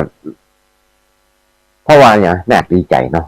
โอ้มีคนแก้ปริศนาได้แล้วร้องเพลงมาดิช่วงเวลา1 พุทธตันดรมันมีใครแก้ได้เลยมีใครแก้ได้เลยเนี่ยเพราะว่าถ้าพนางนาคได้สดับปริศนาถูกต้องตามที่อุตรามานพจบเนี่ยก็ทราบเลยกันที่ว่าปุ๊บองค์สมเด็จพระสัมมาสัมพุทธเจ้าเสด็จอุบัติเกิดขึ้นแล้วในโลกก็เลยเกิดความดีใจแล้วลืมตัวเป็นอย่างชักละก็ต้องฟังตรงเนี่ยน้ำแต่พึ่งคนจมน้ำหมดตกเสียด้วยการดีใจด้วยการฟาดเรียกพ่อกรรมถึงว่าคนทั้งให้จะจมน้ำตายนะเนี่ยเพราะความดีใจพ่อกรรมอย่าคนไปจะจมน้ำตายว่าอย่าเพราะความดีใจตกเก่าแล้วเราเนี่ยอะไรตกใจก็เอาพังพานเนี่ยของตกเก่าเนี่ยไปอ้อมไปซ้อนคนทั้งหลายไปไว้บนบกเพราะว่าตกเก่านี่ดีใจเนาะฟาดแหงคนไปจมให้พังพานตกเก่าปุ๊บไอ้ซ้อนเอาคนขึ้นบนบกว่ะก็พญานาคราชเอระกะปตานาคราชก็เลยแต่งร่างเป็นมนุษย์ขึ้นจากแม่น้ำพร้อมกับลูกตกเก่าเข้าไปหาอุตรมานพแล้วครับว่าดูก่อนท่านผู้มีคุณข้าพเจ้านี้มีชื่อว่าพญาเอระกะปตานาคราชอยากทราบว่าบัดนี้องค์สมเด็จพระสัมมาสัมพุทธเจ้าของเราประทับอยู่ที่ใด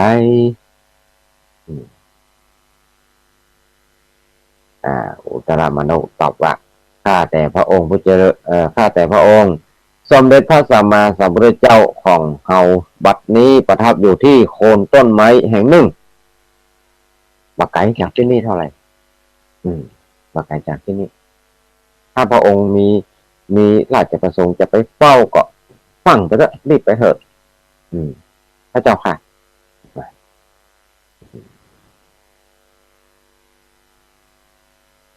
พญาเอลกะปัตตนาคราชในหลังมนุษย์ก็ให้อุตรมนุษย์นำแน่ไปเฝ้าสมเด็จพระผู้มีพระเจ้าก็เลยโคนมาหาคนชนทั้งหลายตามตัวล่ะตัวติดตามไปเป็นจำนวนนักขั้นเข้าไปในค่ายรัศมีในค่ายรัศมีของสมเด็จพระผู้มีพระเจ้าแล้วเนาะก็น้อมกายถวายนมัสการแล้วยืนให้ล่ะก็ยืนให้ร้องให้อยู่หั่นนะอยู่ประคาดสายได้เฝ้าพระเจ้ามาสามารถที่จะกล่าวคำใดออกมาแล้วอึดอั้นตันใจก็ได้กันเนาะไข่มาไข่หันไข่เฝ้าพระเจ้าน่ะ1 พุทธันดรนะทุกท่านเมื่อขนาดไหนเนี่ยนั่นน่ะโอ้โหพระเจ้ากำเนิดเกิดขึ้นแล้วดีใจบอกเนี่ยให้พญาอินทระพญานาคราชนั่งให้พอก็อยู่ใกล้ๆพระเจ้าแล้วสมเด็จพระพุทธเจ้าก็เลยตรัสถามพูดว่าดูก่อนพญานาคราชดูก่อนนาคราชท่านมีความเศร้าโศกเสียใจเพราะเหตุใดว่าถามพญานาคราชก็เลยว่าโอ้ข้าแต่พระองค์ผู้เป็นผู้บรมผู้เป็นบรมครูแห่งโลกอันตัวข้าพระเจ้าข้าพระบาทนี้เดิมทีเนี่ยเมื่อเกิดชาติก่อนเคยเป็นภิกษุสาวกแห่งองค์สมเด็จพระสัมมาสัมพุทธเจ้าชื่อว่ากัสสปะสัมมาสัมพุทธเจ้าซึ่งทรงพระคุณอันประเสริฐสูงสุดเช่นเดียวกับพระองค์เนี่ยและได้บำเพ็ญสมาธรรมอยู่สิ้นกาลนาน 20,000 ปีแต่บ่มีวาสนาที่จะได้บรรลุธรรมวิเศษในพระพุทธศาสนาในเมื่อถึงการมรณะหรือว่าตายแล้วก็ได้ถือเอาเหตุไปเกิดในกำเนิดเป็นสัตว์เดรัจฉานเป็นนาคราชตลอดช่วงเวลา1 พุทธันดรเนี้ยข้าพระบาทบ่ได้มีโอกาสมาเกิดเป็นมนุษย์บ่ได้มีโอกาสที่จะจักสดับดับฟังธรรมเทศนาบ่มีโอกาสที่ได้ทอดทัศนาได้หาองค์สมเด็จพระสัมมาสัมพุทธเจ้าอย่างพระองค์เลยเช่นกับพระองค์เลยเพิ่งจะได้สดับพระธรรมเทศนาที่ได้ทอดแล้วก็หันองค์สมเด็จพระสัมมาสัมพุทธเจ้าเต็มตาในวันเนี้ยได้หันเต็มตาในวันนี้เองพระพุทธเจ้าข้าว่าเลยบอกพญานาคราชตอบพระพุทธเจ้าก็เลยพระพุทธเจ้าก็เลยตรัสก็เขาว่าการที่จักได้มีโอกาสเกิดมาเป็นมนุษย์เป็นสิ่งที่ได้โดยยากการที่มีชีวิตอยู่แห่งสัตว์บุคคลผู้มีอันจะต้องตายจากสภาพเป็นสิ่งที่เป็นไปได้โดยยากการที่จักได้มีโอกาสสดับดับฟังพระธรรมเทศนาเป็นสิ่งที่ได้โดยยากการอุบัติเกิดแห่งพระองค์สมเด็จพระสัมมาสัมพุทธเจ้าทั้งหลายเป็นสิ่งที่เกิดขึ้นโดยยาก4 อย่างเนี่ยการที่จะเป็นมนุษย์เกิดขึ้นมนุษย์ได้โดยยากเนี่ยคนท้องว่าถ้าแปลอันนี้เป็นบาลีเถื่อนในเกี่ยนเจ้าอาตมาจำได้ไหมลูก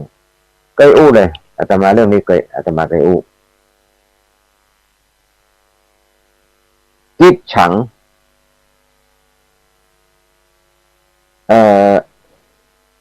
กิจโฉมนุษย์ลาโภ เนาะนะกิโสมนุสสะกิโสมนุสสปฏิลาโภเดี๋ยวผิดถูกก็เดี๋ยวผู้รู้ กิโสปฏิมนุสสลาโภการเกิดการได้เกิดมาเป็นมนุษย์เป็นสิ่งได้โดยยาก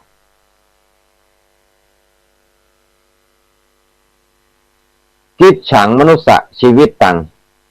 การที่จะมีชีวิต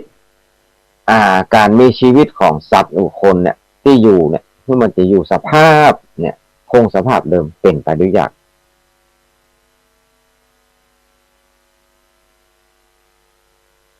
กิจฉังธรรมสเทวนัง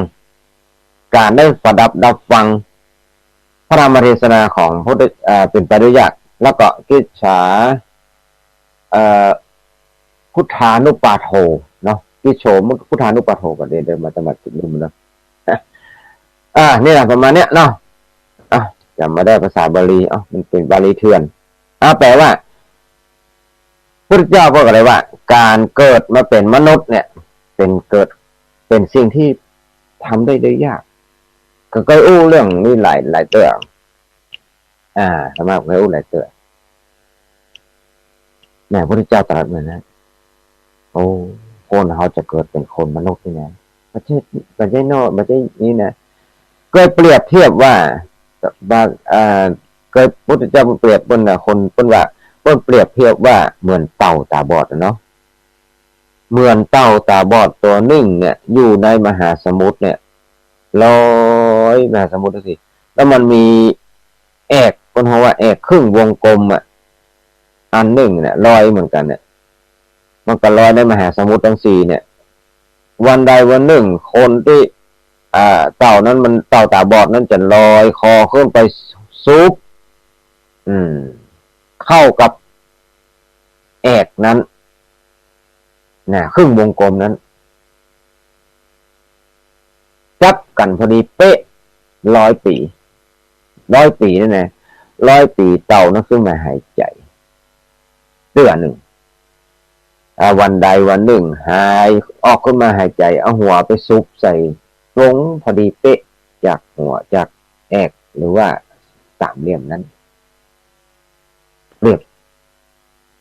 ชีวิตของคนจะเกิดเป็นมนุษย์เปรียบอย่างนั้นได้เลยยากขนาดนั้นคนจะเกิดมาเป็นมนุษย์คณะสัตยาผู้ฟังทั้งหลายนั้นเขาเกิดมาเป็นมนุษย์แล้วสมาพบพระพุทธศาสนาอายุก็ดีอายุก็มีการมีชีวิตของทรัพย์บุคคลทั้งหลายมีอันจะมีไปโดยตายเนี่ยบางคนก็ตายไปก่อนเนี่ยที่จะคงสภาพมาบัดตายมาเป็นบัดตายที่จะเกิดขึ้นมามีอายุมั่นยืนยาวเนี่ยมันเป็นไปด้วยยากบางคนก็ตายเป็นเนี่ยกลางก็มีนะแล้วก็การได้สดับฟังพระธรรมเทศนาก็เป็นไปด้วยยากเหมือนกันหัวต่างหลายยังได้ฟังนะถือว่ายังได้มีธรรมะเป็นธรรมเทศนาขององค์สมเด็จพระสัมมาสัมพุทธเจ้าอยู่นะครูบาอาจารย์มาจากพระไตรปิฎกก็ดีเนี่ยเป็นคำสั่งสอนขององค์สมเด็จพระสัมมาสัมพุทธเจ้าอยู่ถือว่าเมื่อองค์สมเด็จพระเจ้าเสด็จดับขันธ์ปรินิพพานในพระธรรมและวินัยเป็นศาสดาของมหาทั้งหลายเป็นคำสอนของพระพุทธเจ้าถือว่าได้ฟังธรรมของพระพุทธเจ้าอยู่แล้วก็การเกิดขึ้นขององค์สมเด็จพระสัมมาสัมพุทธเจ้าทั้งหลายก็เป็นเรื่องยากแต่ที่ว่าจากคนจะเป็นพระพุทธเจ้ากันง่ายๆต้องปั๊มเพ่งบำเพ็ญบารมีอย่างหนักเป็นการยากเนี่ยว่าอาจารย์เขาทั้งหลายเรามันว่าเนี่ยพระโบราณอาจารย์เขาทั้งหลายผู้รู้พุทธาธิบายทั้งหลายเนี่ยได้ขยายความพระธรรมเทศนานี้ไว้เนี่ยการที่สัตว์ทั้งหลายที่ได้เกิดมาเป็นมนุษย์ในมนุษย์ของเขาเนี่ยอย่าเข้าใจว่าเป็นสภาพที่ง่ายๆนะโดยได้ยากที่จะเกิดมาเป็นมันต้องมีเหตุปัจจัยทุกอย่างหลายอย่างมันจะว่าจู่ๆจะก็เกิดขึ้นมาก็ไม่ใช่ การที่จะได้เกิดมาเป็นมนุษย์เนี่ยต้องอาศัยกุศลอันยิ่งใหญ่ที่ตกเก่าได้เคยกระทำไว้ซึ่งจะนับจักนำมาเกิดอย่างแล้วก็หาไม้แล้วก็พุ่นอ่ะไปเกิดเป็นต้นเป็นที่เกิดในอบายภูมิพุ่นอ่ะเนาะเนี่ยแล้วก็การมีชีวิตอยู่แห่งสัตว์บุคคลมนุษย์ทั้งหลายก็เหมือนกันการที่ได้จะมีชีวิตเป็นตัวเป็นมีชีวิตเป็นตนเป็นตัวอยู่ทุกวันเนี่ยจะได้ว่าอย่านึกว่าเป็นสิ่งที่ง่ายๆนะกว่าจะใหญ่เนี่ยเพราะตามธรรมดาสังขารร่างกายของเราเนี่ยเนาะโอ้บางทีก็จะต้องตายในมันต้องจะถึงเวลาตายในทุกขณะเวลานาทีนะเพราะว่าจะตายไปในตอนไหนวะเพราะว่าชีวิตเขานี่จะขาดไปในเมื่อใดก็มองว่าล่ะเนี่ยแต่ต้องตายในวันไหนทันใดกับวันไหนก็มองว่าแต่เวลาไหนเวลานี้ก็มองว่าที่เขาจะอยู่ถึงเวลานี้กว่าจะใหญ่เขาไม่ยินนะแจ้งไปต้องผ่านเนื้อหาสุดต้นเขาเนาะฉันก็ฟังพระธรรมเทศนาเหมือนกันแต่ที่อู่กินเนาะ เนี่ยการแม้ว่าคนเฮาแม้ว่าจะมีโอกาสรับฟังพระธรรมเทศนาก็อย่าเข้าใจว่าเป็นสิ่งที่ได้โดยง่ายเหมือนกันนะ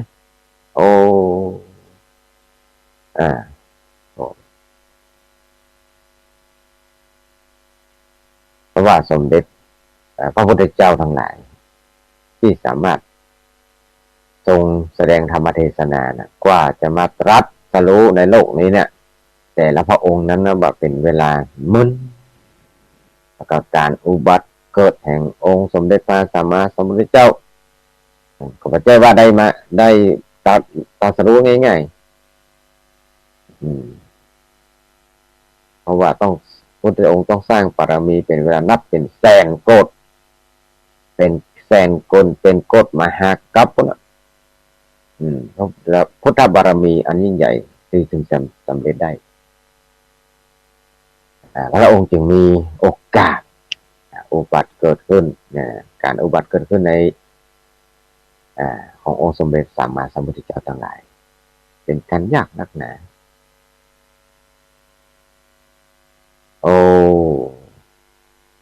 พญาเอตระทะเอระกะปัตตานกราชสปานั้นก็ตั้งก็มีจิตศรัทธาเลื่อมใสในพระพุทธเจ้าได้คนทั้งหลายทั้งหลายนะ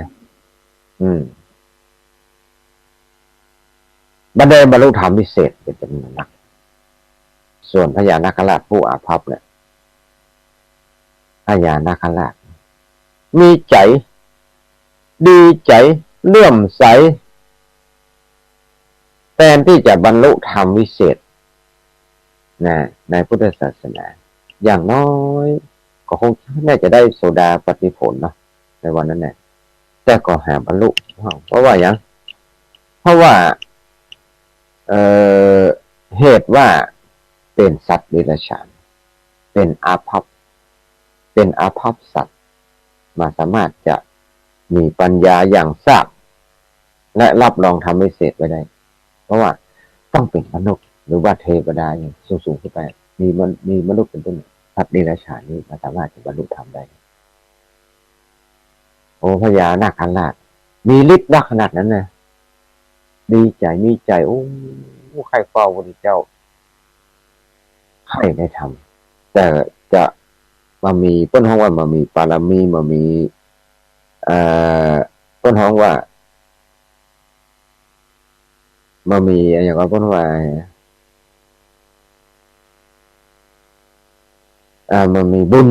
เนาะคนทำมันมีบุญที่จะมีรองรับไว้เพราะว่าเป็นอาภัพ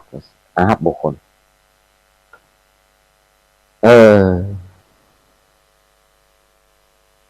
เมื่อเนี่ยคนสมัยนั้นต้นบรรลุธรรมกันโมดฟังธรรมเนี่ยพระพุทธเจ้าเมื่อพระพุทธเจ้าแสดงธรรมมัน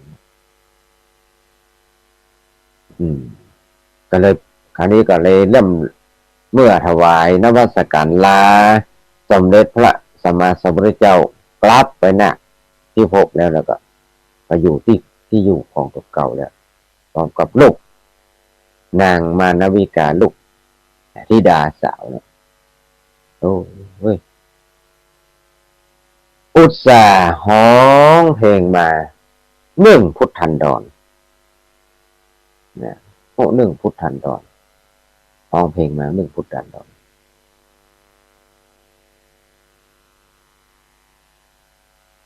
เนี่ยก็ยังไม่สามารถที่จะบรรลุธรรมได้แต่ยังมีความเลื่อมใสอยู่ ก็เลยบอกพญานาคราชทั้งหลายก็เลยบอกจะเป็นผู้รักษามีความเลื่อมใสเหมือนกันมีความเลื่อมใสก็เลยพญานาคราชทั้งหลายก็เลยว่าจะเป็นองค์คุ้มครองดูแลพุทธศาสนาอย่างเนี้ยนะครูบาอาจารย์เป็นแบบนั้นนะเนี่ยเพราะว่าอย่างเพราะว่าการพญานาคราชที่เป็นอย่างนี้เพราะอย่างเพราะว่ากรรมนะกรรมของเก่าแต่ถึงจะแรกเป็นตู้เจ้าเลยได้แค่ผิดศีลแค่ผิดศีลว่าไปอันไปอันมือไปถูกใส่อันตะไคร่น้ำถูกไปยังแต่จอกแหน่เนาะอาจจะว่าอันก็ได้ปุ๊บก็ได้แล้วจิตไปผูกพันท่านนั่นแหละผูกพันตรงนั้นแหละกลายเป็นพญานาคราชได้เนี่ยก็เลยจะต้องเป็นนั้นพญานาคราชถึงวันนั้นแต่ตะกี้อู้ถึงตะกี้ธรรมะ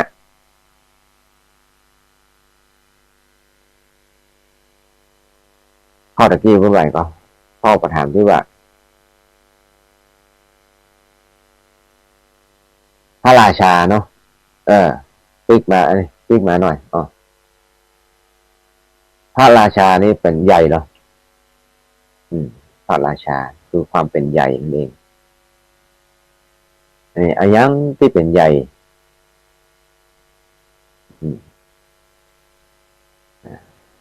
เป็นใหญ่ในตัวเก่าเนี่ยมันว่าโอ้อายังที่เป็นใหญ่คือว่าทวารทั้ง6ทวารทั้ง6ตาเนี่ยหูจมูกลิ้นกายใจเนี่ยเป็นใหญ่ในตัวเราต้องมันในรูปเสียงกลิ่นรสเนี่ยตากระทบกันมันอายตนะภายในและอายตนะภายนอกกระทบกัน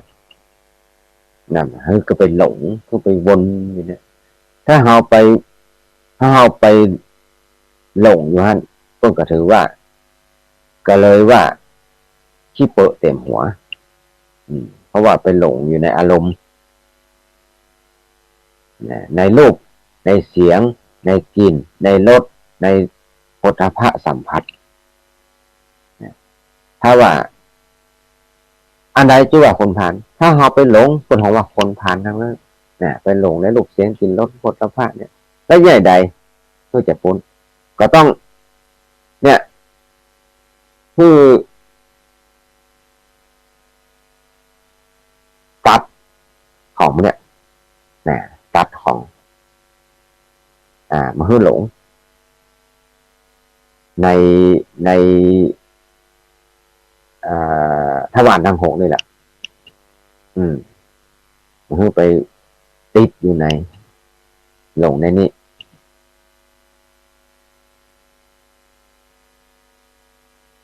คนพาลทั้งหลายเนี่ยอยู่คุณว่าถูกห่วงน้ำมหาห่วงน้ำมหาสมุทรทั้ง4คือมีกามเป็นต้นจักไว้ความมีรักความกดความลงความพอใจมีติดอยู่ในเนี้ยติดอยู่ในรูปทรงเสียงกินรสโผฏฐัพพะจะทำให้เราเป็นคนผ่านพระพุทธเจ้าว่าเป็นคนผ่านเนี่ยอันนี้ก็เลยเรื่อง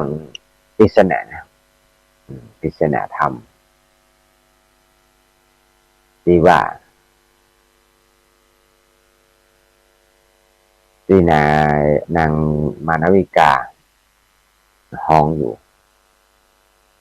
กระจบลงด้วยประการรัชนีแลใช้เวลาไป4 ตี 4เครื่องดี เอาละโอ้มาเกือบชั่วโมงเกินไปชั่วโมงเกินไปเนาะเดี๋ยวขอเวลากินน้ำหน่อยนะเอาน้ำร้อนหน่อยโอ้อย่างเดียวเนาะฟังฟังกันแหละคณะสัตยาผู้ฟังทั้งหลาย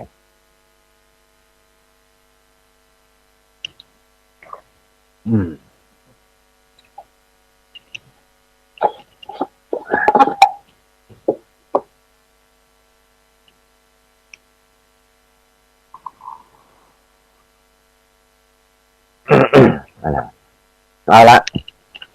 ตอนนี้ไปเรื่องนี้จบต่อไปก็จะได้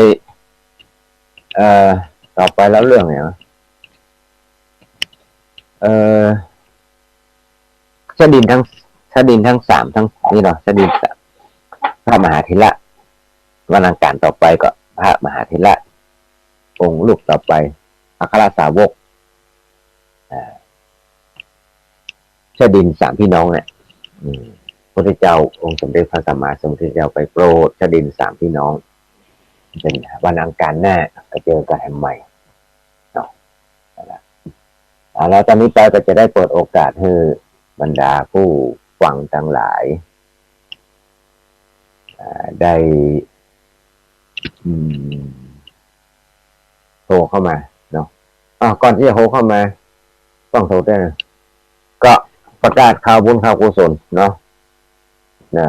ข่าวบุญข่าวกุศลวัดปากต่างสามัคคีวัดมนต์ฤาษีเขาเนี่ยกฐินวันที่8เด้อคณะสัตยากฐินวันที่8ตั้งแต่ช่วงเช้าเป็นต้นไป9 โมงเป็นต้นไป8 พฤศจิกามาร่วมได้ถวายประมาณ9 โมง 10 โมงแล้วเนาะเช้าไผ่อยู่ใกล้ๆก็มาร่วมกันทอดถวายกฐินสามัคคีที่วัดมนต์ฤาษีแล้วก็มีหลายตีวันที่10นี่ก็วัด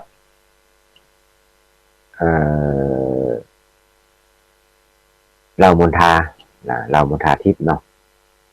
จัดงานลอง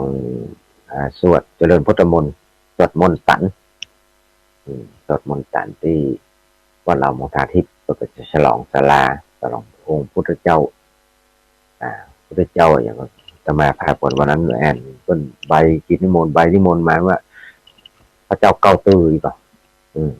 นั่นหมดว่าไปนะครับอ่านมอมแบมเอาวันตกลงกับเป็นวันที่9 ที่ 10กันแล้วกันเด้อเจริญพุทธมนต์สวดมนต์กันมันเจอกันที่9ที่วันที่10เนาะวัดเหล่ามนทาทิพย์แล้วก็วันที่8นี้แหละอย่าลืมแล้วกันนะมาร่วมกันคนใกล้ๆที่วัดมนต์ฤาษีปากต่างสามัคคีกับนิมนต์ครูบาอาจารย์ทั้งหลายเฮานี่แหละรับจะทินร่วมกันตัวฟ้องอาจจะมาก็มาอันนี้ศรัทธาให้มาก็มาห้ามแบบมาห้ามกันตามกำลังศรัทธานะ064-986-3355เอาใครจะโทรมาใส่แรกจะได้รับวันนี้เวลาอะไร4:35 นาทีโอเค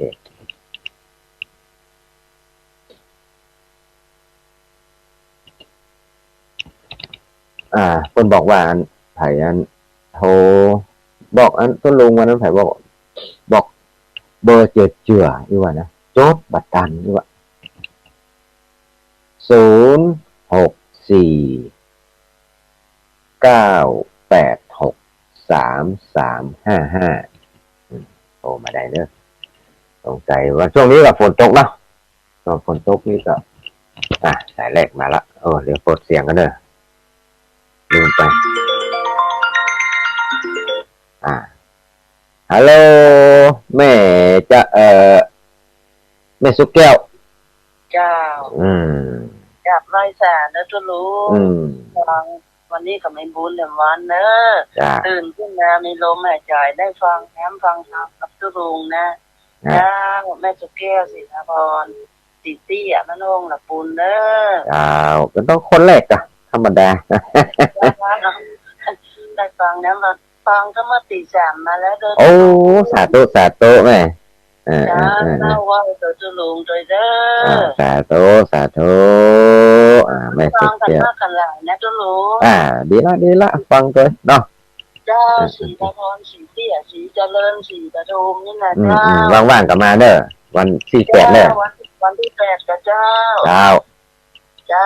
แกะไว้สาธุทุลุงสาธุก็ได้เพิ่มกันมาหลายๆเด้อโอเคเนาะสาธุสายต่อไปเนาะฮัลโหล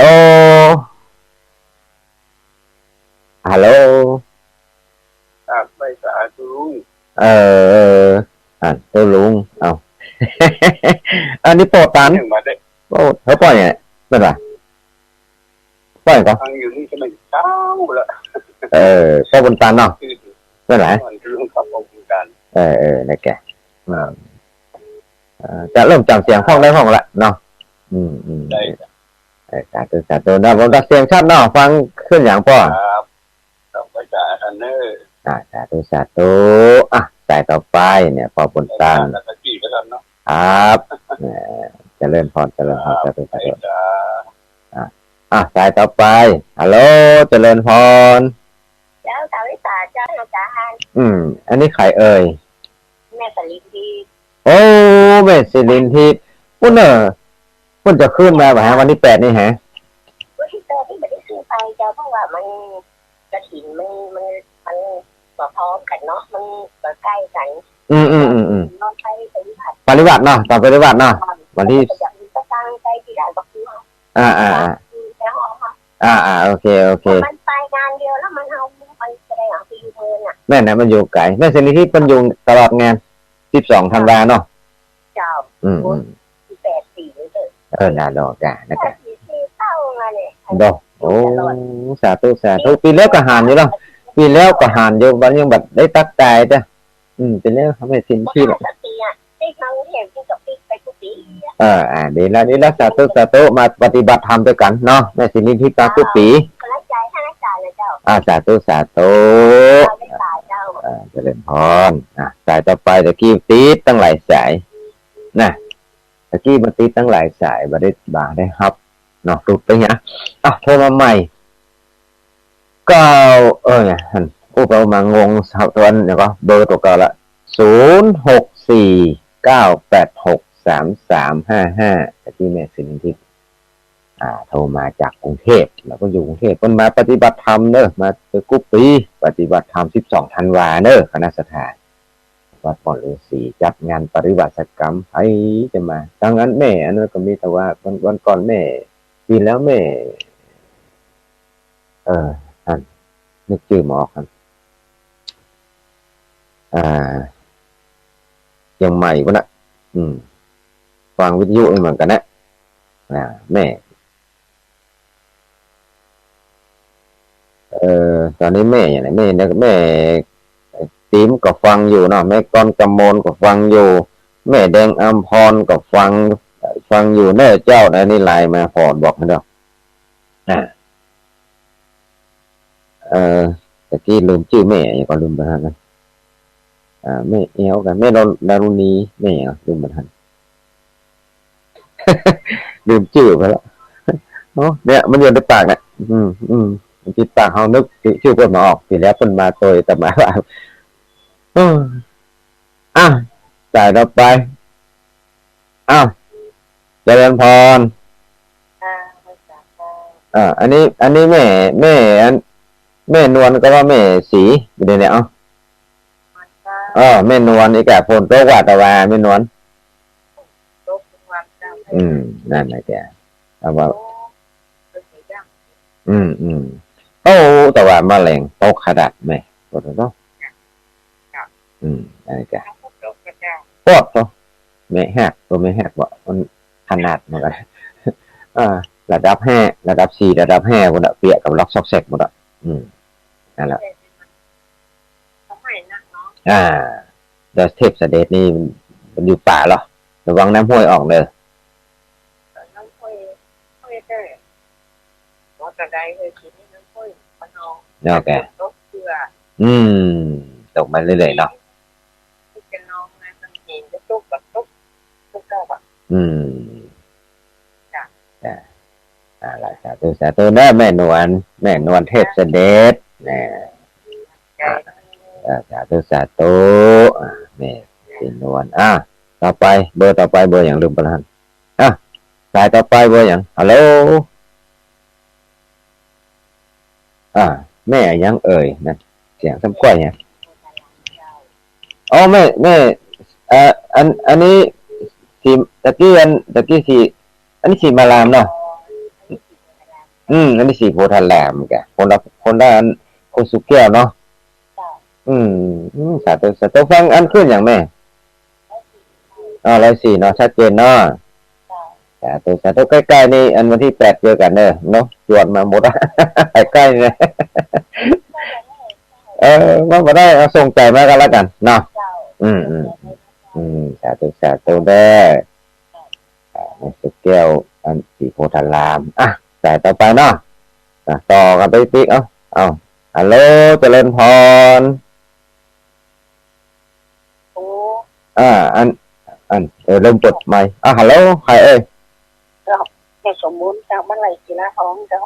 แม่สมบูรณ์กะไหลศิลาทองลำปางจ้ะกะเจ้าลำปางลำปางกันเนาะ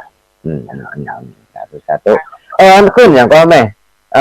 ลำปางเนี่ยตุ๊ได้จับมจรเนี่ยมันขึ้น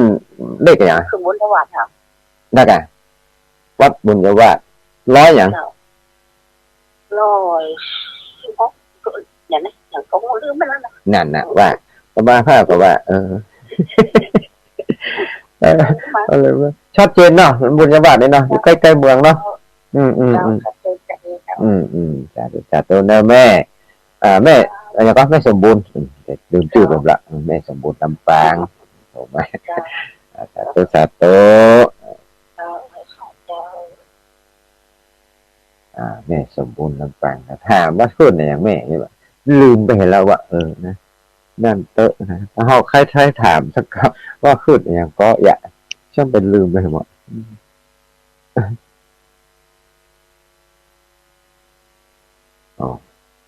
ที่ส่งมาจากมาตั้งไลน์กับนักเหมือนกันเด้อแม่ติ๋มอะอย่างไรเนี่ยเนาะ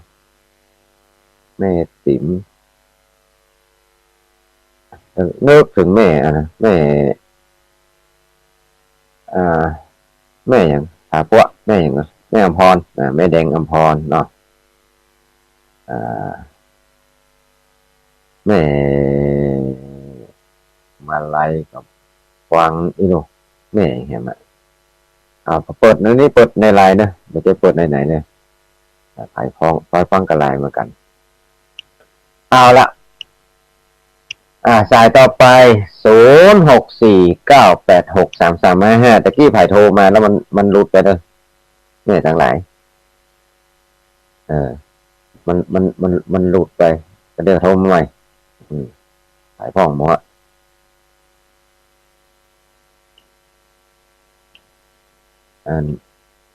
งงเหมือนกันนะตาก็บ่ค่อยดีโทรศัพท์นี่ก็จะน้อยแต่น้อยว่าอันนี้มัดเจ้าเนาะอย่างที่เห็นนี่เนี่ยแกว่าเนี่ยโทรศัพท์ก็ตัวน้อยอันนั้นผ่าใกล้ๆก็ชวนห้องหมดอะเนาะมาแม่คำว่ากันฟังอย่างเดียว390ต่อไป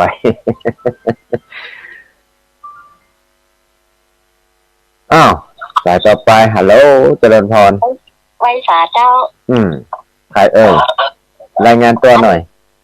อันนี้แม่เกี้ยวบ้านไปหาห้างชัดเจ้าลำปางเจ้า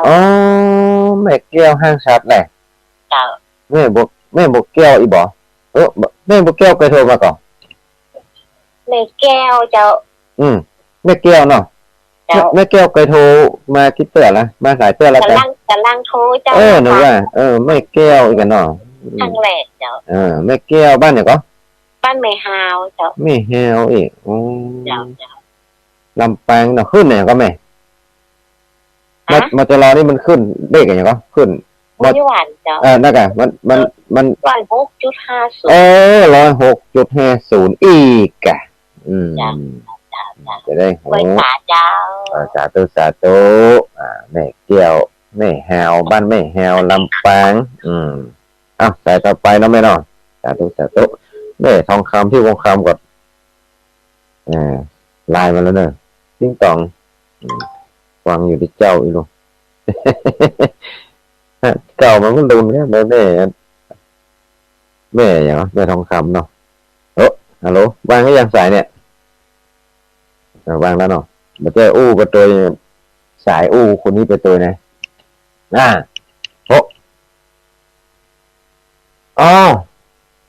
ลืมพอนาฬิกาเนี่ยคณะสถานเนี่ย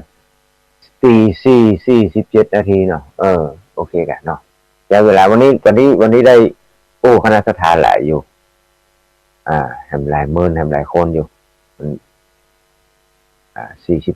47-48 นาที10 กว่านาทีเนาะแม่ตะกี้แม่แก้วแม่ฮาวลำปางหมูเนอหมูลำปางตกหมูเนอน้ำน้ำบะฝนฝนตกลืมตักเจ้าหรอเขินสาธุนี่แม่ทองคำที่บอกคำบ้านนั้นเสาหินบ้านเสาหินปุ่นลำปูนวะอันนี้เป็นได้โถนะเป็นตักตังละทางลายคนที่ตักตังลายก็มีนั่นแหละหลายคนที่ส่งไลน์มาเนาะที่โทรมาก็มีดีกะกำลังอกวังจากกันผ่าฟังอยู่จังใดพ่องนะฝนตกก็อีกกันเนาะรายงานเด้อฟังขึ้นไหนเนอะฮัลโหลฮัลโหลใช่ครับอันบางโมกครับบางโมกพ่อสัญญาณไม่ค่อยดีครับไม่ค่อยดีเนาะฝนตกเนาะสัญญาณไม่ค่อยดีแล้วก็คนค่อยลงปล่อยน้องคิดสาธุเด้อหลวงพ่อเด้อโอ้ไวสาได้ฟังกันนะครับเนาะสาธุพ่ออ่านแค่นี้ก่อนสายต่อไปเนาะพ่อเนาะขายไม่ค่อยดีเนาะดูกันละดูกันละฮัลโหลเจริญพรนมัสการค่ะแม่กรเป็นไงพ่องฝนตกค่ะมาลายเจ้าเนาะมาลายไปตัวน้ำเจ้าเนาะมาลายค่ะตีน้ำตกหนักขนาดตกใจแต่ไม่เคยเลยค่ะแต่มาลายยังไม่หยุดค่ะคุณลุงสัญญาว่าจะเอาหมายเลขบัญชีของพระครูสุเมธมาให้ศรัทธาได้ร่วมทำบุญกฐินน่ะคุณลุงลืมเหรอคะถ้าอย่าลืมแต่ลืมเรื่องความได้วันที่8นี่มันเป็นวันอย่างก็ไม่ได้ดูค่ะเดี๋ยวดูให้วันที่8ค่ะเป็นวันเสาร์วันอาทิตย์ค่ะก็ให้ตันอยู่ไงเสียดายไม่ใช่เผื่อศรัทธาเขาอยากอันนี้เนาะที่8เป็นวันอาทิตย์นะคะติดแน่พวกเราวันอาการแน่ได้ตันอยู่เนาะวันอาการแน่เนี่ยเตรียมเช็ดแตงไว้แล้วกันเดี๋ยวจะบอกคือ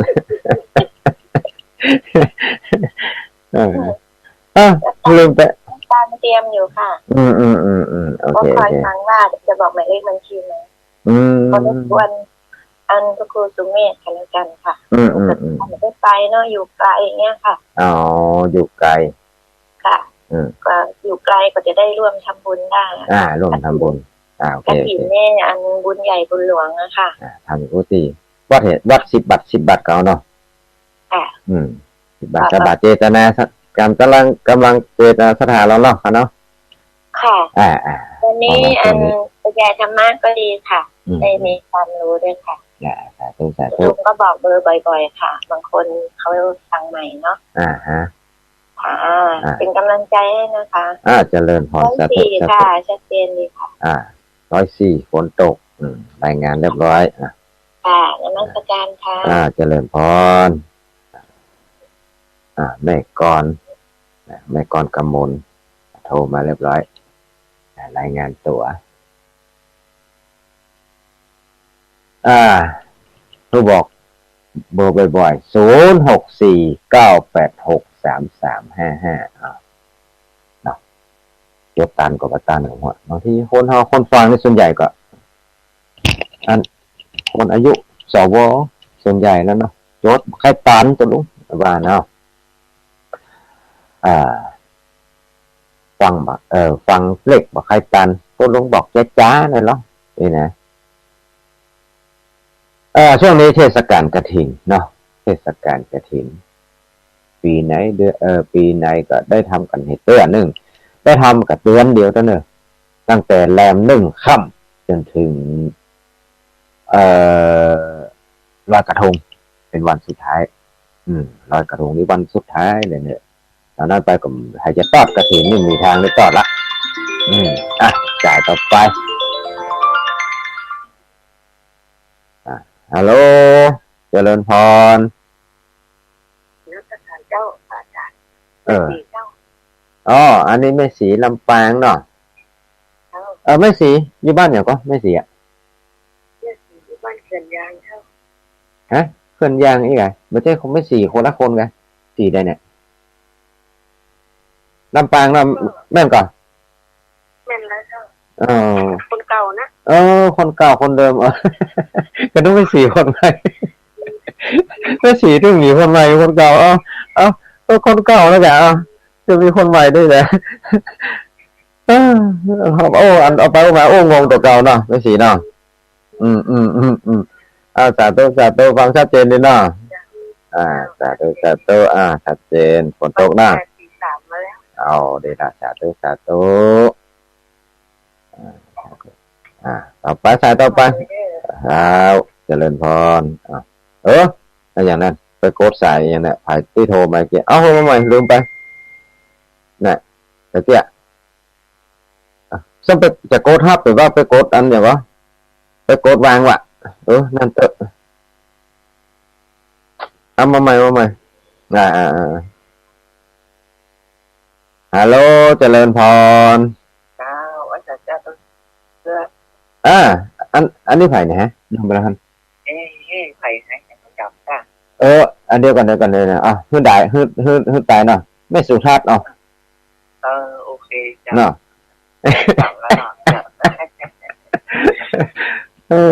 จะลองดูว่าจับได้นะฮะให้พูดกันให้พูดไปแม่สุภาพไปบ่าบัดเจริญว่าจะไปวันที่17ที่นะวันนี้แม่มูลเราก็จะไปไม่เรียนมูลนะ17พวกกัน17อันต้นอะไรอย่างก็ตอดอะไรอย่างก็ไปตัดลูกนิมิตกันลูกนิมิตแหละเจ้าเป็นเนี้ยขมาเพชรด้วยกันวันที่8นี่แม่สุภาพอะวันที่8ถ้ามีคู่ไปกันมีกันเดี๋ยวเหาะจัวแม่ลมูลกันแม่ลมูลมีเจ็ดคาถานะเพิ่นไปไม่เจ็ดบอกว่าตัวลุงเชื้อจวนอีหมอแม่นี่โป้งเลยนี่บอกอีเนาะอีกแกแม่สาธุจากตุ้งปีสารปีสารปีว่ะตุ้งปีสันปะตองว่าไปมางงตัวเก่าแล้วประเด็นนี้ลุงไปมางงไปมาซุนก็ได้ซุนแอนน่ะอย่างว่าแล้วเนาะคนเฒ่าคนแก่แล้วมันก็มันเฒ่ามาแก่จ้ะนุ่มอยู่ตายถูกอยู่แต่ต้องให้เวลาหน่อยเนอะตะกี้ยังนึกถึงแม่อย่างที่วันมาอันตัวตุอันธรรมภาพมาปฏิบัติธรรมเมื่องานปริวาส10 วัน 10 คืนตอนแรกเลยมา3 วันอีลูกแรกเลยมา3 วันจำหน้าได้กะนึกหน้าได้อยู่แต่จำชื่อได้เนี่ยชื่อบางทีก็จำชื่อได้บางทีก็จำแน่ได้อันนั้นขนาดจำแน่ได้ยังจำชื่อยังไม่ได้นะแก อยู่ด้วยกันมุกกี่ปีวะเจอกันนั้นอยู่ด้วยกันเจอกัน3-4 ปีที่เชียงใหม่แต่มาภาคไปเรียนหนังสือเชียงใหม่แต่แกก็มาที่วัดนะปฏิบัติธรรมกู้วันวันทุกวันศีลวันพระก็มาทำวัดสวดมนต์พระเจ้านึกชื่อได้ก็จะจำชื่อก็ได้อย่างว่าเนี่ยนี่เนาะตอนนี้ก็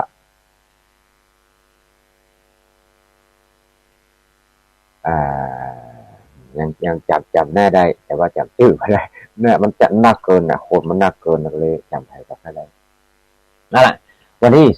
เพิ่นจะมาปฏิบัติธรรมปฏิบัติกรรมมีตึงทุกเจ้ามีตึงคนบ้านก็จะแบ่งกันเป็นโซนเนอะมันจะอยู่ซุ่นกันนะทุกเจ้าปักกฎของภายของมันอยู่ตรงเพศโซนตรงเพศนะคนส่วนคนบ้านคนไม่โยมก็โอ้ยก็อยู่ทั้งกุฏิทั้งไม่ชีแห่งฝากหนึ่งมีถ้ามันหลายน้ำไปก็ห้องรวมเนอะ